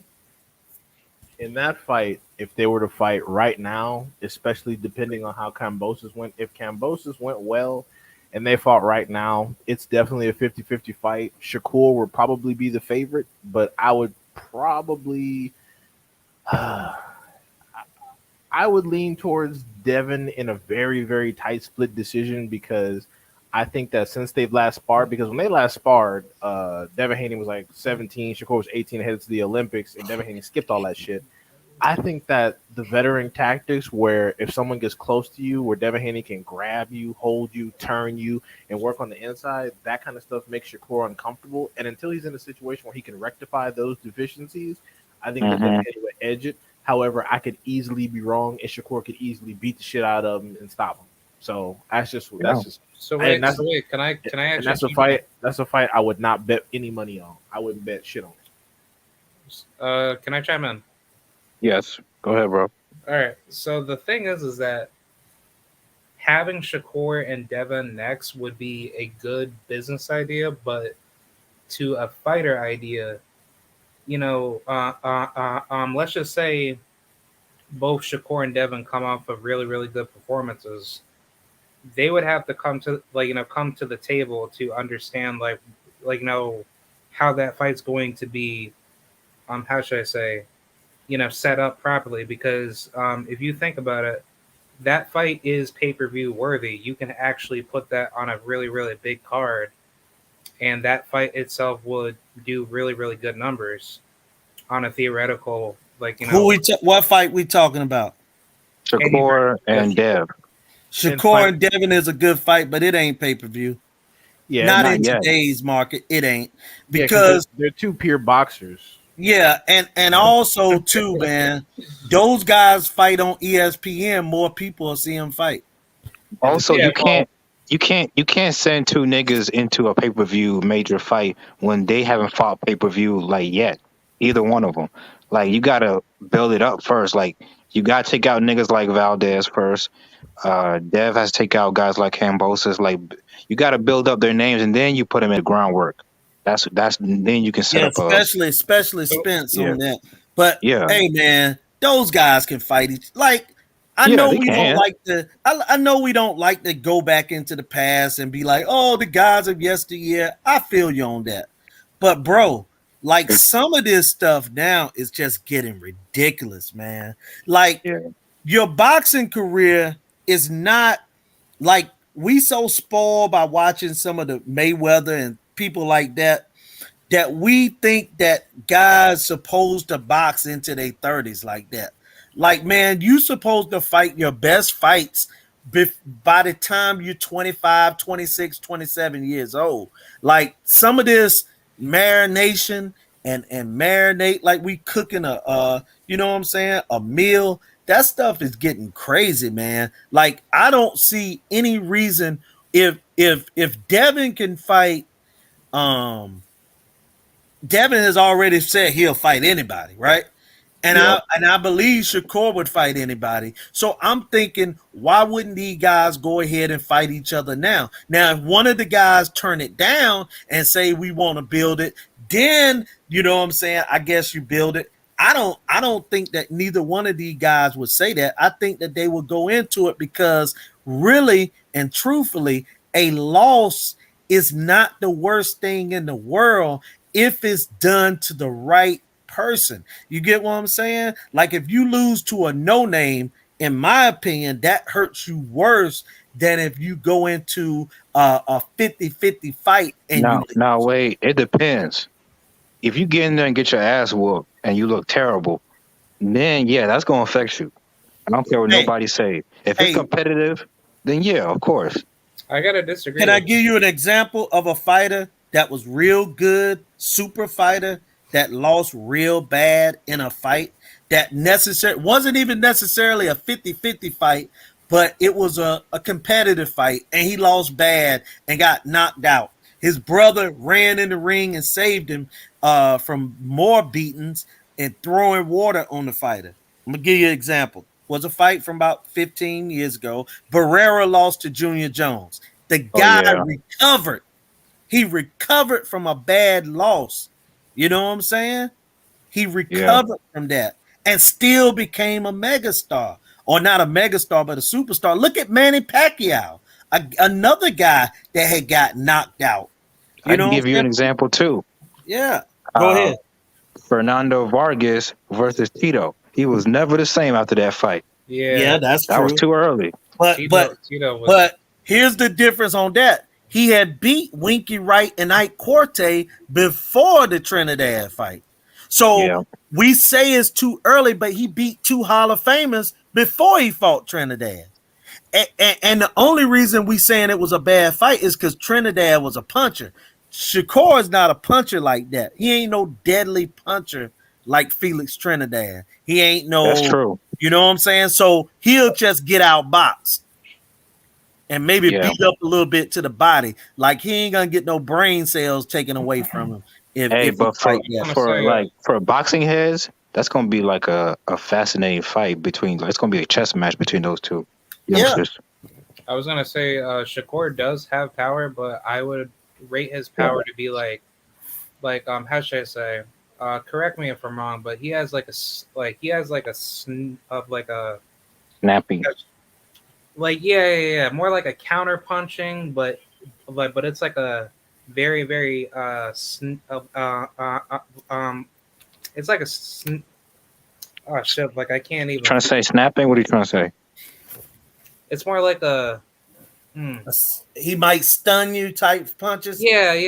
Like something that's gonna sting you, but it's like a ninja type of power. Like it's like a stealthy type of shot and it's super accurate too. Like And I'm gonna tell you why I think that he outboxes Devin in a fight. And to me, I'm not gonna say it's gonna be a blowout, but I think that it's gonna be a clear win because he does something that Devin doesn't do as much, and that's go to the body. He's gonna be able to jab and go to Devin's body where Devin is gonna do more, and also the shoulder roll does not work against southpaws. If you think about this, James Toney. I seen Dev get caught a lot on the shoulder roll. Yeah, James Toney shoulder roll against aggressive southpaws. Think about it. The one time I almost seen Floyd Mayweather get knocked out was against Chop Corley, a southpaw that was kind of shifty. And if you watch Floyd when he fought Shambe Mitchell, he got landed on with the southpaw, you know what I'm saying? And also look at James Toney's career. The only time one of the only times he ever got knocked down in a fight was to a southpaw from a guy named Sweet Reggie Johnson. It's hard to you can't shoulder roll a southpaw, but because it comes from a different angle. What was that name? That Russian guy that he fought, Vlasov? Jirov. And you saw that Jirov, and you saw that James Toney. When the fight was over, you saw that how many times that Jirov landed almost 500 punches against him in that fight. So clearly, the shoulder roll didn't work that night. I never said it was going to be a blowout, but he whooped his ass, did he not? Yes, they both whooped each other. They both whooped each other. And James Toney, go back and watch that fight because it's worth it. You will see James Toney is the greatest, might be one of the greatest counter punches I ever seen in my life. But in that particular fight, Jirov would land 3 and Toney would land 2 or 3 off of the counter, but he done had 3 landed on him. That's why James Toney can barely talk right now. It's because of fights like Jirov, man. But you know what I'm saying? The thing is, these are fights against the top level guys. Like, of course, no matter what happens, you're going to get beat up because it's just like what you said with Ugas and Spence. Like, that's Errol Spence we're talking about. Like, this is Shakur Stevenson. I don't think that Devin Haney blows these dudes out, but I'm saying that his chances, it's going to be an extremely close fight, and he's going to get hurt a pretty decent amount. But that's not saying that he can't pull it off. Could I chime in on that? Champ Life, what's good, brother? No, Champ Life is trash. Fuck that dude. Oh, I thought you were saying Champ side. No, Champ Life. Nah, he's racist as hell. First one. See, you don't like him? He's racist as hell. He was one of those people. Oh, I didn't know that. Hey, I didn't know he was a soldier. Hey, y'all gotta tell me that. He said Wilder lost, black boxing is dead. Oh no, I didn't know that, man. Austin Williams versus Cordell Booker will be the biggest fight out of that Taylor Serrano card. Mark my words. Damn, Ammo. you're not giving Serrano any credit? What's fucked up? Oh yeah. Like definitely. Like I just wanted to just point that a particular fight out there. For you guys to possibly chime in while I'll be at the fight going crazy. Okay, that's a I good like fight, Ammo man. Williams, but he's raw. That's an extremely tough fight for Cordell Booker. Yeah, because I think He's gonna get his ass whooped. Yeah, Ammo should win. Yeah, But, that's terrible. I but don't know. I don't know. But that's But like one thing about it though, Ammo is a very aggressive, wild fighter. So he'll get hit with stuff that you can hit him with the kitchen sink because he's wide open. You know what I'm saying? he has a good ass. Didn't he just started boxing? No, Ammo started boxing at I think he said 18 or 17. Yeah, that's late. That's just starting to me. But Cordell He's Booker like, how old is he? Cordell Booker is not Ammo's the best 25, puncher. 26. Okay. Ammo Maybe out get of him Dallas too, right? Yep. Out of He should be a Dallas. contender by now. What's going on? He's Well, hey, those Yeah, guys of because course. he's so green. I don't think them guys in the biggest hurry. And also, he fighting. Look at who he fighting for. And why the fuck would you sign an Eddie Hearn? Who the fuck is on that stable at 154? Y'all never heard Nobody. Ammo's fuck Eddie Hearn this? they fighting that middleweight, but the reason why he's getting these garbage fights because Ammo right now will run through 90% of Eddie Hearn's middleweight stable. Them niggas are garbage. Like these niggas are True. horrible. Like Ammo. Yeah, but I think he's doing that just to get closer to that world title. So that I think what's gonna happen is that after Triple G and maybe Jamal Charlo leaves, I think that division's gonna be wide open to give the opportunities to guys like Jaime Munguia and maybe Austin Williams to get up there in title contention. Don't forget my boy Lorenzo Simpson, man. Simpson's. I like Truck, but Look, man. I think Simpson fights at 168, not Hey, 160. what happened? Well, hold on. He fights at 160. He fighting at 160.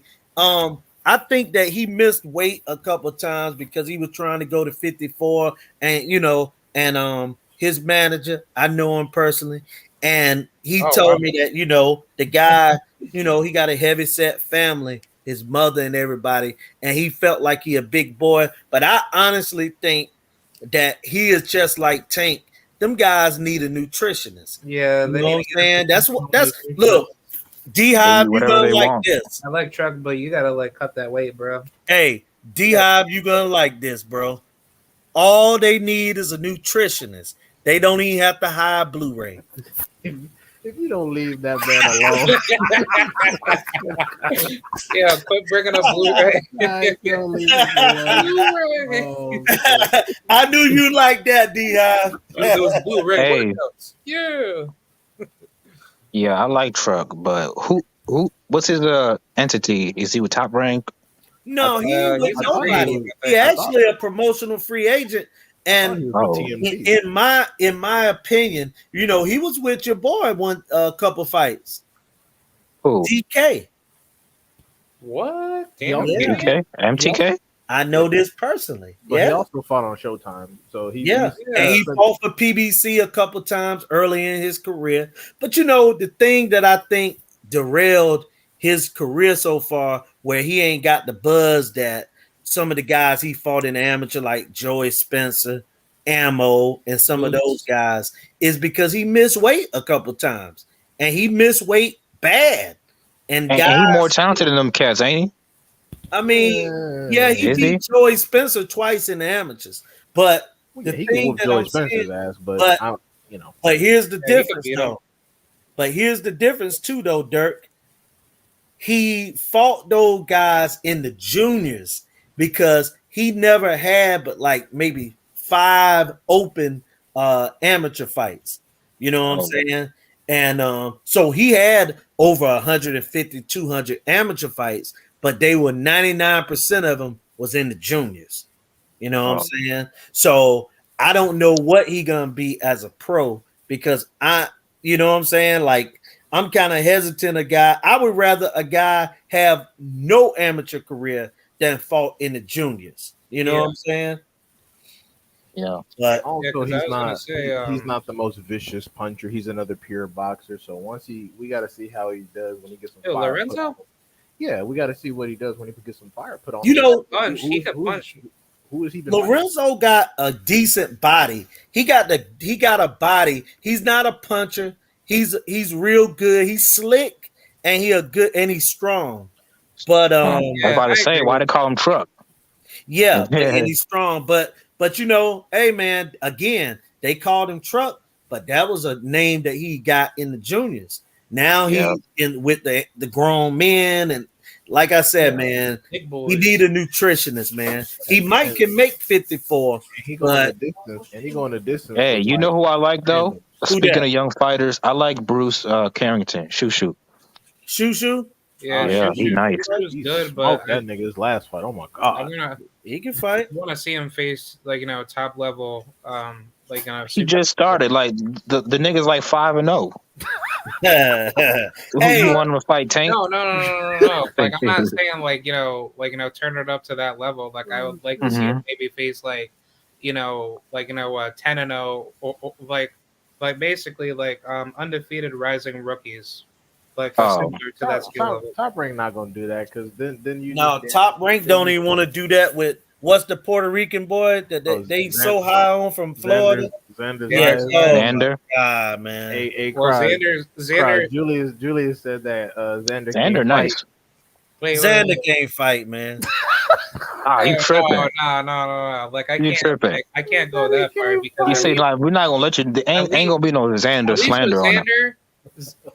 At least with Xander, he can box, but compared to Edgar Berlanga, hell no. Oh, he better than Edgar, but he can't. I mean, that's not saying much. That nigga is damn near. I'm not gonna say he a bum.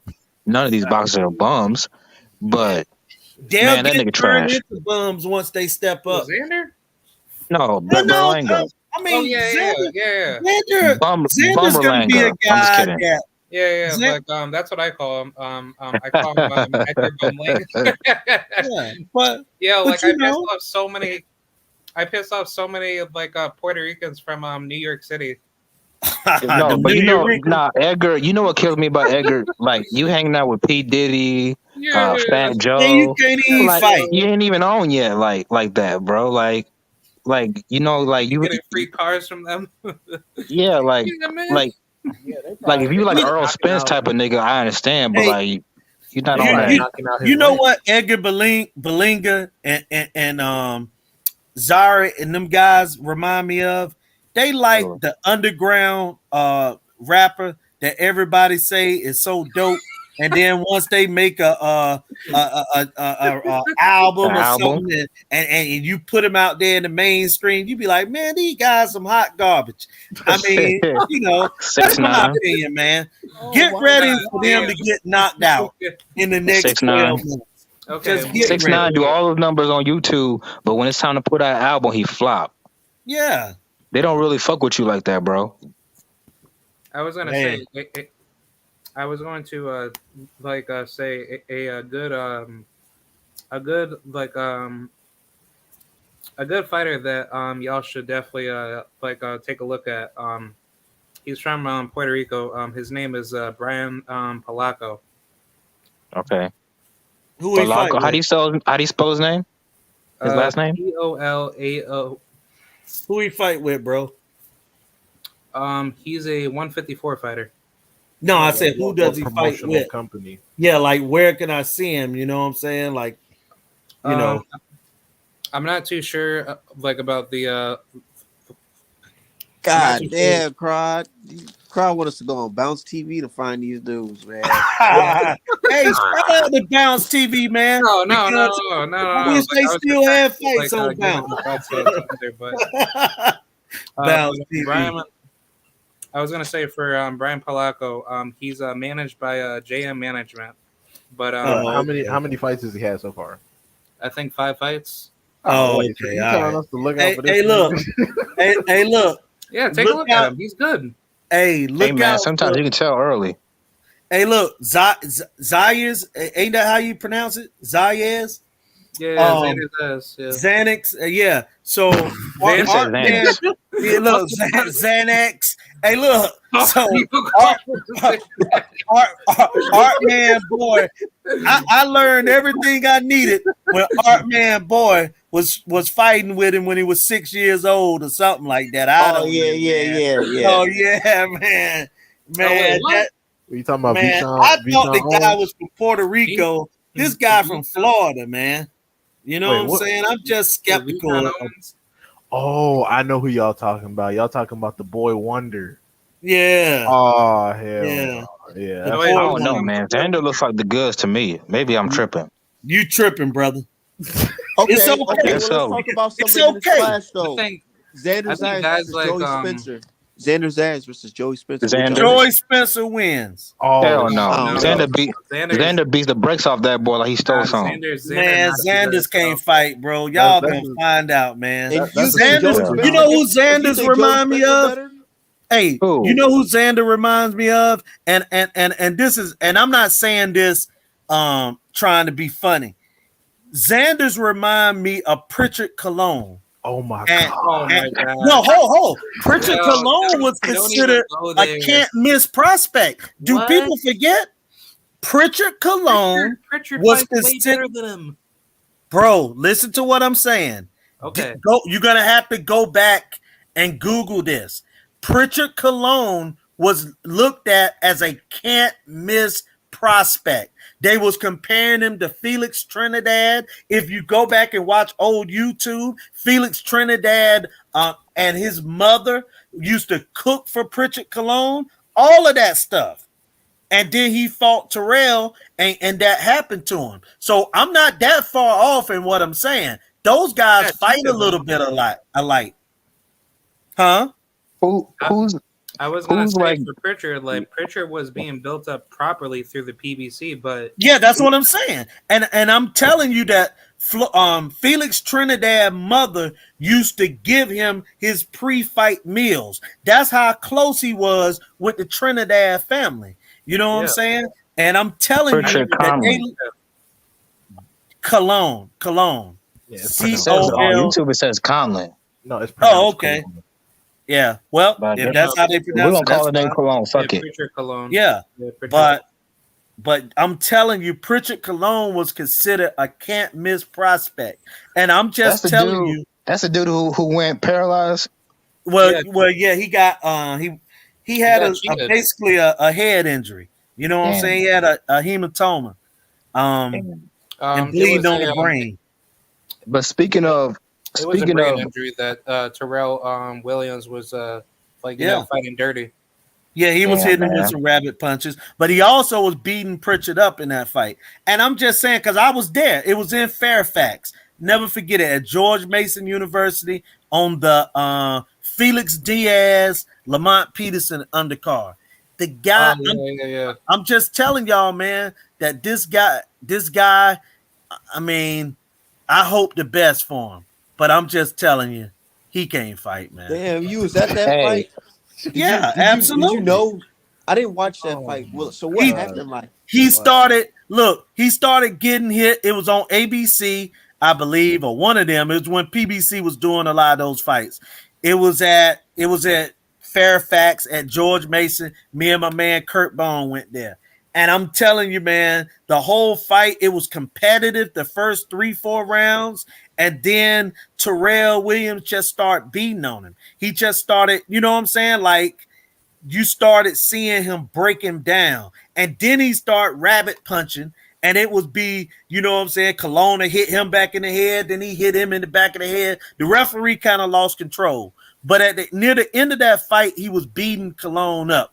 They stopped the fight by mistake because Cologne's trainer actually saved Cologne's life by mistake, by cutting the gloves or something, and he ended up getting DQ'd, if I'm not mistaken. And while he was getting out of the ring, he started to like kind of, he needed like assistance. And I was saying to Bones, like, look at him, bro. He ain't looking good. And then he just collapsed, walking to the locker room. Yeah, threw up and you hate collapsed. seeing shit like that, man. That's he was fucking hurt. Yeah, that's what I said. I was like, he's struggling, man, because I didn't know. Like watching the fight, bruh, I'm just saying, man, unless a guy's taking the worst beating in the world, you don't know that it's about to happen like that. Because Cologne got beat up, but it didn't look like he should be in the state of a vegetative state like he is now.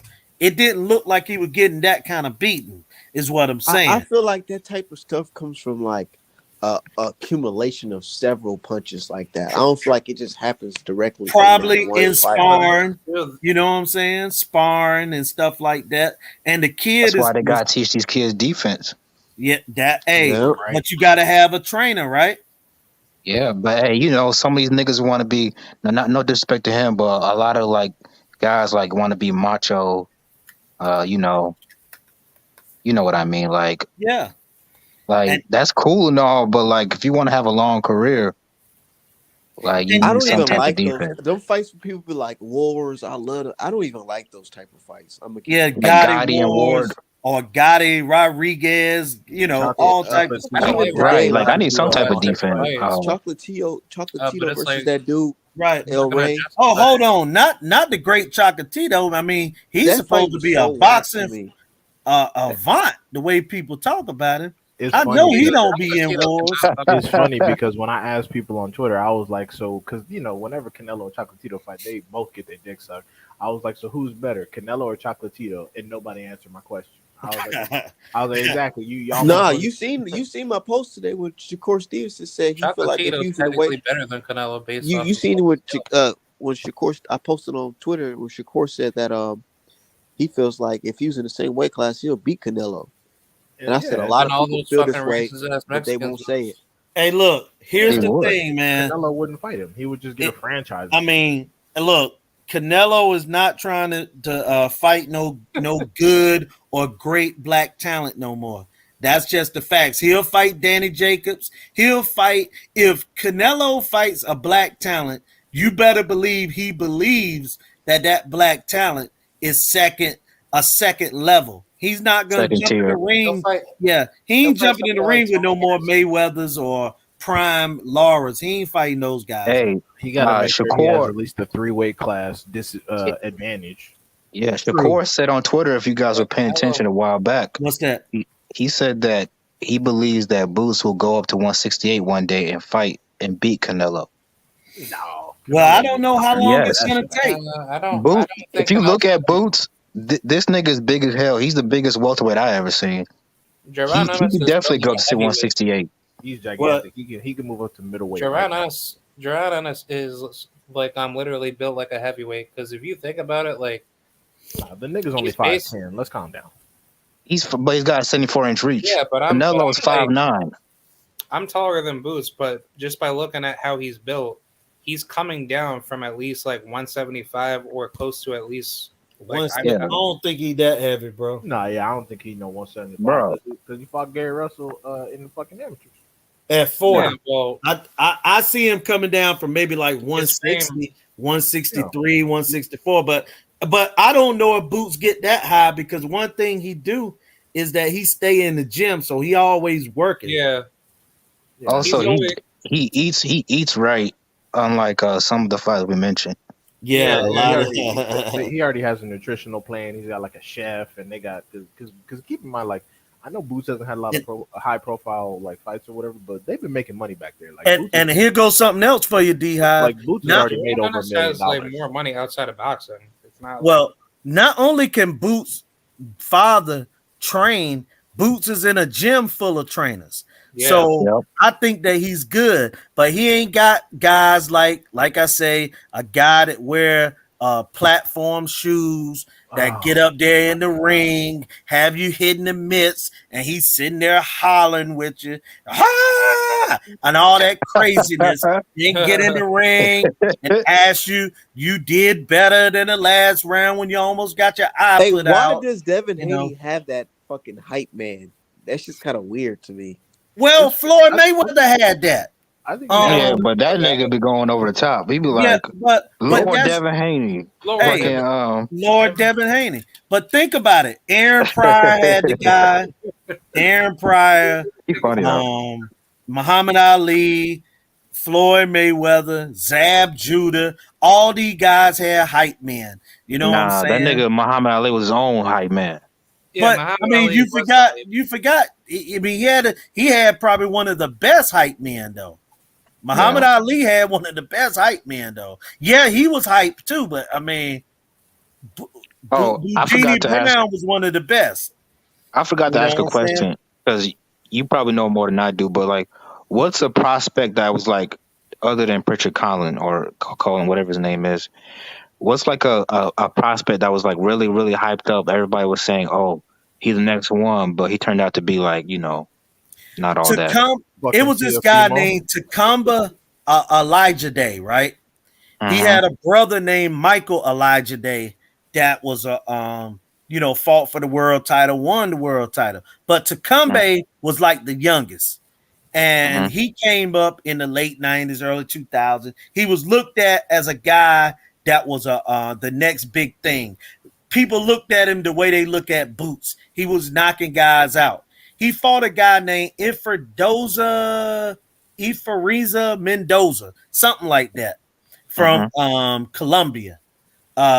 Tall, lanky, black Colombian dude. And he was winning the fight, and then next thing you know, he got hit with a big right hand, and he got knocked unconscious. And that was the end of Elijah Day as a prospect. You know what I'm Damn. saying? So I seen that happen quite a few times, man. You know what I'm saying? Where And what these y'all think about prospects. Lubin? Because I was just rewatching the Fedora versus Lubin. Y'all think he can come back from that? It's gonna take a long time, man. Yeah, He gonna have to heal I don't think because so. he took such a beating. But I'm gonna go on out on a limb and say he'll never recover. Damn. I think I mean, it's more of a mental thing than physical, in my opinion. We'll see. Nah, I think it's I feel like physical it's with him both. too. physically he Yeah. got fucked up, and not to mention his. I'm pretty sure that his brachial nerve already had issues because of how bad his chin was, and now Yeah. after this ass whooping, boy, Yeah.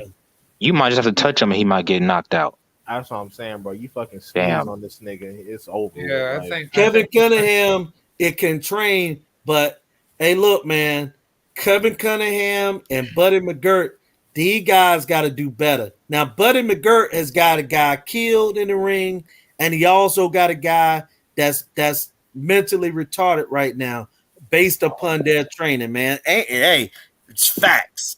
You know what I'm saying? The guy got killed in the ring that fought Matisse was with Buddy McGirt. The guy they had the biggest lawsuit ever in New York history. The Russian guy And the reason that why fought Wilder Cuban. got that break with the ref or whatever Yep, is because of that. yep. Absolutely right. And I'm yeah, just that telling break. y'all, man, Kevin Cunningham, he should go to jail for what happened, man. oh, Damn. Yeah, but what happened? Look at even though Lubin was in the fight, man, Oh yeah, Lubin could have died in that ring that night. yeah. Yeah. Kevin Cunningham did a really like a bad job.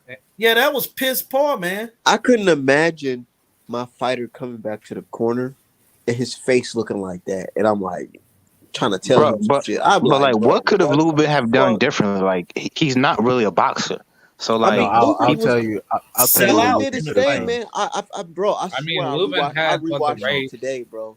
Lubin No. threw them punches, man. He should have stunned thrown him a those. couple he did times. everything he could do. He did everything No. he can do, That's bro. that's wrong, and I'm gonna tell y'all why.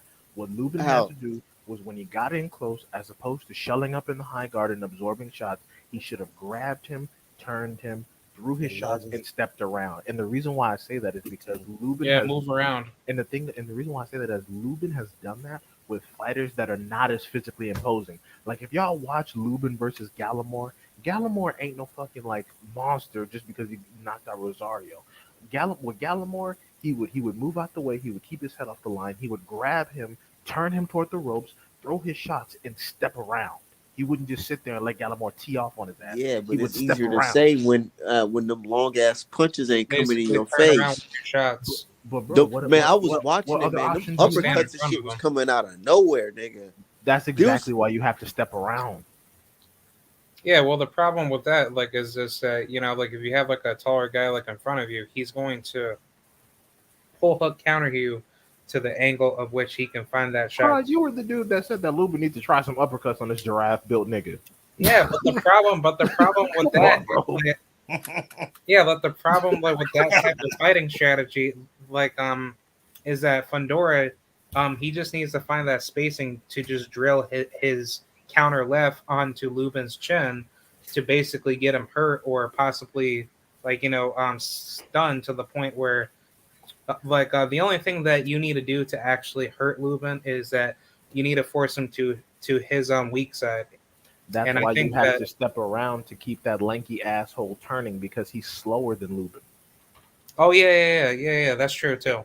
But That's why you keep him turning. So you throw your shots, and then you step over and keep him turning so he can't land anything effectively. He ends up just swinging like a dumbass and running into something like when Lubin got the knockdown. yeah, just swinging like a dove. But Lubin just sat there. Lubin just sat there and absorbed all his best shots. He just sat there. He just put his arms up and watched himself get beat up. I thought initially Fundora cheated, but taking a look back at that fight, like now I understand why Lubin lost. But Well, you don't need to cheat to beat Lubin. Charlo proved that. well, I mean, Charlo got a good shot, in the moment, like when Lubin thought that he could hurt Charlo. But yeah, that's a different story. Well, all I said was that Charlo proved you don't need to cheat to beat Lubin. You land one good shot, he out of there. Yeah, I mean that's very man, sad. he beat the shit out of fucking Lubin, man, with them last couple rounds. I was like, oh Lord. Oh Lord. mean, But I ain't gonna lie, Lubin, that first knockdown when he hit him with that uppercut and he just flopped on the floor. I was like, oh shit. I thought the fight was gonna be over right then and there when we was watching that shit live. I was scared like when Lubin got dropped. I was like, okay, here we go. It's either sink or swim. And the minute Fundora was just pounding on him, I'm like, dude, like, what the fuck are you doing? Move. You can easily just move out the way and force Fundora to his weak side, and then boom, you just basically, overhand right counter him or just counter him with like I don't know. Hey guys, I gotta run, man. I'm gonna talk with you. See All you later. right. All right. We're doing good. Hey, it just goes to show you that to be at that really top level, you got to have almost everything: a chin, obviously skills, but Lubin just doesn't have a chin to be like at that top level. You also need honestly, this to me, I'm not gonna say that it was a super like it was a winnable fight, and I'm not gonna say that Lubin didn't do his best, but just the small act of stepping around, you might have not won a decision, but you wouldn't have got fucked up as bad. That's all I'm saying. Yeah, maybe. As opposed to just sitting there and absorbing shots, you get your hooks off, and then you step the fuck around to where that goofy asshole is off balance. I feel like that's a hard fight for anybody. I'm not gonna lie. I was not big on Fundora, but yeah. Yeah, Fundora should get in there and fight somebody like Tim Zoo. I want to see Fundora It's just fight, crazy though, because I seen Fundora lose to Jamonte Clark in I want to person. see. And it was just like, so watching that, I'm thinking like, I know the triangle effect doesn't work, but I'm thinking like, man, maybe, saying Jamonte Clark, say if he could touch him up, so can motherfucking Lubin. Yeah. You would think that, but it usually doesn't work out like that. Yeah. Well, Yeah, 'cause styles make fights. Jamonte Clark kept stepping. Or more around. like your style, imposes the other guy's style. Like, am I right, Art man? Jamonte Clark would get his shots off, lead with his jab, and then step over, wouldn't he? He sure was stepping over on his ass. That's all. Jamonte would His be ass, he right was now. up there. It was an equal fight because motherfuckers was around the same height. I mean, Jamonte is like what, 6'3" or 6'2"? I don't know. 6'2". Damn, I didn't know that. He's like 2 inches, taller. And than that's me. who Lubin. That's why this nigga won't move up. That's who Lubin was sparring for this fight. Yeah. And he was probably getting off on Jamonte Clark. So Yeah, Fundora, he needs to move the fuck up. That's why he won't move up, because them niggas, they're near his height in the higher weight classes will fuck him up. Dude, Fundora needs to go up to fucking heavyweight. Honestly, but no, he's like a naturally skinny dude, so he probably won't. Yeah, because I could just see him be folded by like David Morrell or maybe like anybody at like 175. David Morrell, I could tell he the real deal because when they said that when David Benavidez talks about him, he don't talk about him the same way he talks about Canelo or even Charlo.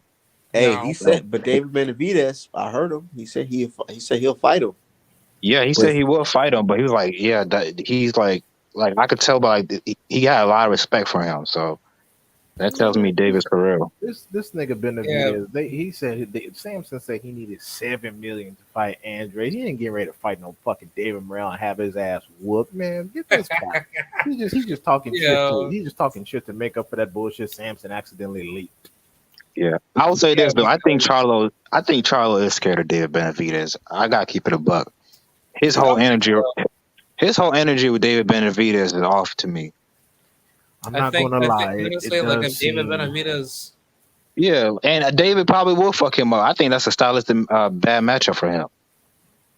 He will get I'm afraid outworked. it's gonna look like Lupin versus Fendora. Exactly. You seen another tall Mexican that he just recently fought. What's his name? Montiel. Yeah, but So Montiel's it's gonna look like that, but worse. This nigga crazy. No, look, I disagree with that. Like, I think Charlo's gonna come into that fight like a lot more disciplined. But Nah, man, that man's always drunk. That man ain't disciplined, bro. Like I don't trust that nigga. I'm be real with you. Yeah, but I mean, like if you really think about it, like I have more faith in Charlo against Benavidez than Charlo does in himself, especially considering how Ronald Gavril fought fucking Benavidez. But you're right, man. Charlo. Yeah, Ronald Gavril. He might win that fight, but he gonna have to go. He gonna have to go through hell to win that fight. You know what would be the craziest shit Charlo in the world? What if fucking David Lemieux put fucking Benavidez on his ass? Yeah, that's what I was about to say. I mean, Gavril already put him on his ass, and people gave him a pass for it. And That was a flash knockdown.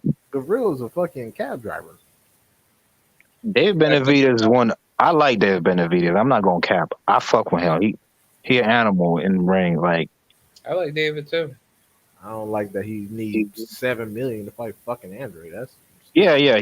That's probably a bad matchup for him stylistically. So that's probably why they're saying that shit. But I want to see him fight Canelo. Yeah, give me $7 million to get my ass, beat by Demetrius Andrew. If Canelo actually fought this nigga, I have some respect for Canelo because he gonna come to fight. Caleb Plant, Mr. Pity Pat punches, pretty boy. I don't want to see that shit. What's the other dude he fought? British dude. Billy Ho Saunders. Yeah, he fought a bunch of British dudes. I'm trying to remember which one. I mean, Billy Joe Saunders. He's fucking fat now. So. Yeah, come on, bro. Like, no. David Benavidez is a real dog. I want to see that fight.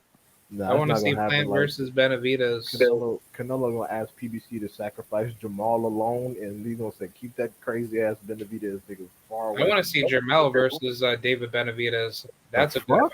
Why the fuck Mel you want that? at 154? Yeah. No. So if you look at Benavidez, he should be fighting at 175. So you want Mel at 154 to fight a nigga that's basically should be a light heavyweight. That's fucking Jermell insane, Charlo. Yeah, nah. You tripping with that one. A very, very big tripping, fighter. But David Benavidez said if he can't get a fight with nobody, he gonna move up to 175. Nah, his pussy ass should have been. I don't believe that. I don't believe that shit. I think he's spar Bizzle too, huh? Opportunities to go up to 175 to fight. Wonder who won. Ah, shit. That was probably even, but I'm gonna tell you right now, better be able to probably jump on his ass. Yeah, better be able to stop him. Maybe, but I think. Or if he can't, he might get outworked because Dave Benavidez got some fast ass hands. Yeah, he throws. Yeah, that's true. But I think very, very true. Because David is soft to the body. I think better be able to crack his ass in the side and have him fucking. Yeah, Better Burev has good body work too. Is he though? Because you think Fury is soft to the body. I see him take some body shots by Wilder and Billy and White. that shit didn't like affected him. Like you would think they're soft to the body, but they're not.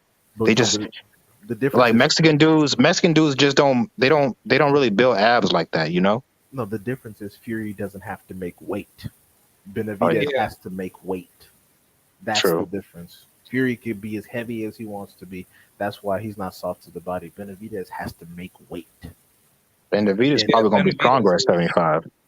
yeah, and I hope so. But right now, especially the way he's been looking at 160, I think Better Biev will get the uppercut through the guard and crack his ass in the side of the ribs, and I think that'll probably double him over. Yeah. Because the thing is, if he was really this nigga, he could have been running roughshod and smoking everything at 175, but he hasn't. Yeah. Also, Yeah, that's. I think David would beat the shit out of Caleb Plant. Oh my god, that's not even a I question. think. Smoke I Caleb think. Plant's weak ass. I think David might have a chance to beat Bivol, but I think Bivol's jabs going to give him um Trouble. Nah, Benavidez trouble. probably beat Bivol because Bivol doesn't have a fucking uppercut or any body work. And He got some basic ass like 1-2 punches. Like his punch selection is not very creative. yeah, he's got no uppercuts and no body work. I don't think he'll beat Benavidez, but Better Bill will get in his ass. Yeah, like Canelo, like you can't be that predictable with Canelo. He does have an IQ. He's gonna figure that shit out. And I think he's gonna beat Bivol. I'm gonna be real with you. Well, to keep it, I mean, yeah, I think he'll probably win a decision too. Yeah, but like to I keep think it 100, Triple probably G, all beat Triple G used was a jab, and he had his ass locked up. Yeah. So Canelo's I find ring it IQ, surprising that Canelo versus Bivol has zero to little promotion. they don't need it. Canelo's money is already secure. He don't give a Man, fuck F about you, Canelo Alvarez. Fuck you. Yeah, you only need to promote a fight when your paycheck is riding on the pay per view. Canelo don't give a fuck about this. My Yeah, bread because is Canelo. I'm getting 30 million off top. I don't give a fuck about the promotion. Yeah, because Why is spell his Canelo. name like that? Damn, Julius. Sounds. Oh, never mind. Yeah, Julius. That's what that says. Julius. I'm just kidding. but I was But gonna yeah, say go. How many pay per view vibes y'all think Canelo versus Bivol does? 600,000. it's gonna do like 100,000. Honestly, Nah. for the price point, it should. No, do like I more. probably say 50,000. Yeah, I think What? I think it probably do. Canelo versus Bivol does not sell. 650. 600,000 sounds about right. Yeah, 600,000? Yeah, man. Look, all he needs is the Mexicans. That's all Yeah, he but needs. the Literally, Mexican- they rock with him hard. Like whoever he fights, he could be fighting your mom tomorrow. Tomorrow they gonna tune in. Exactly, and plus, who the fuck was Plant? Bivol got more profile than Plant. Yeah, in America. I mean, that's at least 30,000 buys from the Tennessee area, maybe less. I think Canelo Nah. Plant did like. He probably carried that whole promotion. I think that shit did like 300,000 pay per view buys, if I'm not mistaken. Canelo No, versus not even Plant? close. That shit did 800,000. Yeah, Canelo versus Plant. Yeah, it was a little over around 800,000. Oh yeah. True. Yeah. You tripping, buddy boy? 50,000? You think it would do 50,000? Wait, you said it would do. Well, 50? I What the only fuck? say This that is because Canelo Bivol, he Alvarez, bro. hasn't fought a pay per view at all. But on top of that, nobody like knows who Bivol is. So it's like, Dude, like I said, the Bivol, average American, Dimitri people don't Bivol has care. more profile right now than Caleb Plant has ever had. Oh, wait, what? Dimitri Bivol has more profile on him right now than Caleb Plant has ever had. Bivol was already a champion. He had already beaten most of the top shelf smoke at 175. Caleb Plant had fought nobody at 168 and then got his ass beat by Canelo. Yeah, that's true. Pretty much.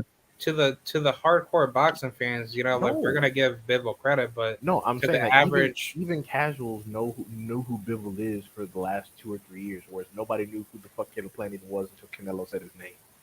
Look, I know Caleb has a belt. I know Caleb had a belt, but when Canelo said to Andrade, you didn't fight nobody. You could literally say the same shit about Caleb Plant. The only excuse you could say, well, he has a belt. But other than that, his resume is weak. Yeah, and Andre fought better competition than fucking Caleb Plant. Yeah, pretty much. who did Andre beat? Andre took Martirosyan's O. I believe. Oh yeah, that guy. He took him out of Roshian's. Oh, he fought Alantez Fox and beat Amontes him. Fox. He already beat Selecki. He fucking He's beat some B level competition. So all these dudes are better than anybody could at Plant Fox. Like fucking what? Caleb Truax? what are we doing here? Like And he looked also, terrible at that fight with Truax. right. also Demetrius Andre, like if He fought like Koke. if the opportunity was there, him and Chad Dawson would have been a good fight back in the day. Yeah, I mean, When's the last time Canelo was in a fight where it was 50-50? Never. Triple G. Triple G. That was damn near how long ago? 6 years ago? Yeah. Because Mayweather, that wasn't no 50-50 nothing. I knew Mayweather was gonna wash it. Yeah, but Mayweather had already proven that Canelo, like in his prime, gets beat the fuck up by anybody at that level. So Well, I mean, there's nobody currently on Mayweather's level, but we're not even seeing people who can challenge, him on a power perspective. Like outside of Triple G, nobody else that he fought packs any fucking punch. I mean, Canelo would have been smoked, by all the top killers at 147, leading up to 154. Yeah, That's why he moved up to 168. yeah, if he was at welterweight right now, That's a weak ass division. Dude, And- Canelo would have been smoked B-level. at 147, like super duper quick. if he was at welterweight right now, he would be a fucking. Oh my god, He Errol would be a Spence gatekeeper. versus Canelo. Think about that for like Yeah. for like the world title. Like literally, he would have been smoked by Errol. Crawford will play with his ass. Errol Spence will play with his ass. Boots I will think play Kell with his Brook. ass. I think Kell Brook could be a possible victory. I think he Stop might. it. Stan Stop Jones it. probably. Stan Jones No. probably play with Canelo. No, see now you're going too far. Because one thing about Canelo, he is durable. And Kell Brook, he's proven not to be durable. He's going to break him down eventually. Oh yeah, he'll beat Kell Brook at welterweight. That's disrespect. He'll beat the but shit out of Kell Brook. That's disrespect. Yeah, he'll beat up Kell Brook. If Kell Brook fought the way he did against Errol, then Canelo can have a chance to knock him out. But if he doesn't, then I think Kell If Brook. he fought that way against Canelo would have stopped him fast than Errol Spence. Errol Spence was just being responsible. Canelo would have launched a fucking body shot or uppercut and had his ass doubled over by like the fourth round. A fight with Earl Spence's style is more suited for Canelo. Yeah, The guys who would give Canelo the most trouble are guys like Boots and Crawford, who rely on good footwork and their athleticism. Like they can get in and out of the ring. Like they got that fast twitch. Like kind of like Roy Jones. Like you can't teach that shit. You just got that shit. Fiber muscles. Yeah, they just have that shit. Like Earl doesn't even have that. Yeah, but It's Errol only- has good. Like Yeah, he got good fundamentals. He does have good fundamentals, but like Floyd had that. That's why he couldn't touch Floyd. Yeah, but I think Errol would have beat Canelo at his own game. Like Maybe. But I'm saying he'd be more competitive with Earl than with Boots. I think Boots beats the shit out of Earl. I think this gonna sound blasphemous, but I'm gonna say it anyways. Because everything that comes out of the gym, either this nigga's the most overrated nigga of all time or there's something to it. I think Boots is probably the best fighter in the world. I think Jerome Ennis is that. That's Like, a fair assessment because people talk all this goody good shit, but then when it comes to getting him some fights, all of a sudden it's he's a little bit young. What has he done? Who is he fighting? I'm like, okay, so niggas are nervous now. Okay, that basically Because if you know something about Earl, when these prospects fight each other, like Stanionis and Boutier, even Virgil, he's always making like these little sly comments like, "Oh, this and this is happening." But when Boots is fighting, silent. They asked Crawford, "Who's the biggest threat at 147? Virgil Ortiz or Boots Ennis?" He didn't even hesitate. Boots Ennis. And it's funny because Boots even said about Crawford, he was like, Crawford isn't even a natural switch hitter. He said that Crawford will start out orthodox, get into a little bit of trouble, and turn southpaw. Boots was like, I can actually switch hit, and I can fight both styles at any point for however long I need to. Crawford is just a southpaw who pretends to be Right. orthodox. I was like, ooh. Yeah. I was like, he talking big shit. And you know what? It's unfortunate, but the reality is that both camps, Spence and Crawford, they know that Boots has a realistic chance to fuck up Undisputed. And as opposed to just admitting that, they're just going to be like, nah, he doesn't deserve shit. So he should sit down Yeah. and let's get the fight. That's why you see him. That's why you see him in the comments saying he's overrated. They want to believe he's overrated, But like these dudes don't want to fight him. So like, how do we even know if he's overrated or not? Yeah, I understand. Also, Jaron Ennis has been, aggressively calling out every single top guy.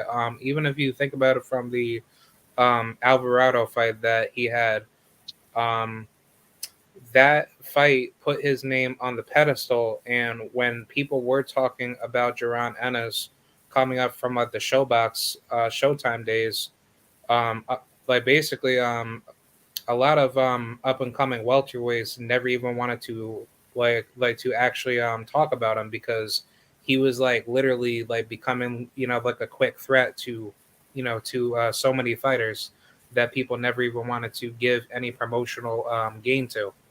Yeah. Also, Boots is kind of a late bloomer because if you watch his like early in his career, like when he was an amateur, like when he fought, what's his name, Gary Russell. Like you could see, like his body wasn't developed yet. Like he isn't like muscle bound like he is now. Like that power hadn't come in yet. Like if they fought now, he would probably knock out Gary Russell like in 6 rounds.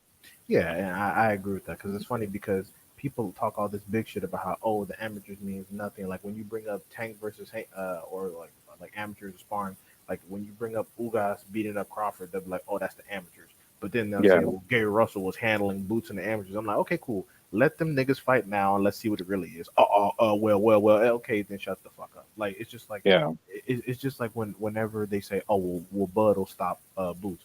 Okay, well then let Bud get a stay busy fight while Spence is like cooling off in the naked fight December. Wow, that's not a big fight. It's like okay, well then shut the fuck up then. Shut the yep, fuck up. Like let's just keep it real. There's a realistic possibility that Boots could fuck up Undisputed. Y'all know yep. this, and it might end up being Boots and whoever, and Boots and Spence or Boots and Crawford, and y'all know this. Just admit it and move along. Right. They gonna vacate the belt and leave. And I'm not. If I was them, I'd probably do the same thing. I'm not even mad at them. And Sean Porter kept it 100. Sean Porter was like, "I'm not fighting that young man. No, Right. you're not going to get me to fight that young killer. Are y'all crazy? I'm not going to do it." Right. And And I'm like, like, and "Hey, then Keith Thurman, he said, okay, so he was trying to pretend like he didn't know who he was at first. And then he said, y'all kept saying I didn't know who he was, so I went back and watched tape of him. He reminds me of, he was saying Pernell Whitaker, Floyd Mayweather, a little bit of Sugar Ray Robinson, and some of me.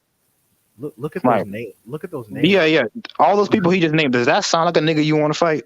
Not at all." And Keith Thurman knows. That's why whenever there's like at first, Errol Spence was like, "I see Boots. I ain't worried about him." And then you fast Right. forward, he's like, "Well, what does that fight do for me?" And I'm like, "Oh, okay." Yeah. I'm like, okay. And you know what? Hey, if Boots gotta come hunt you niggas at 154, let it be that. Let it be Right. that. Or Yeah. 160.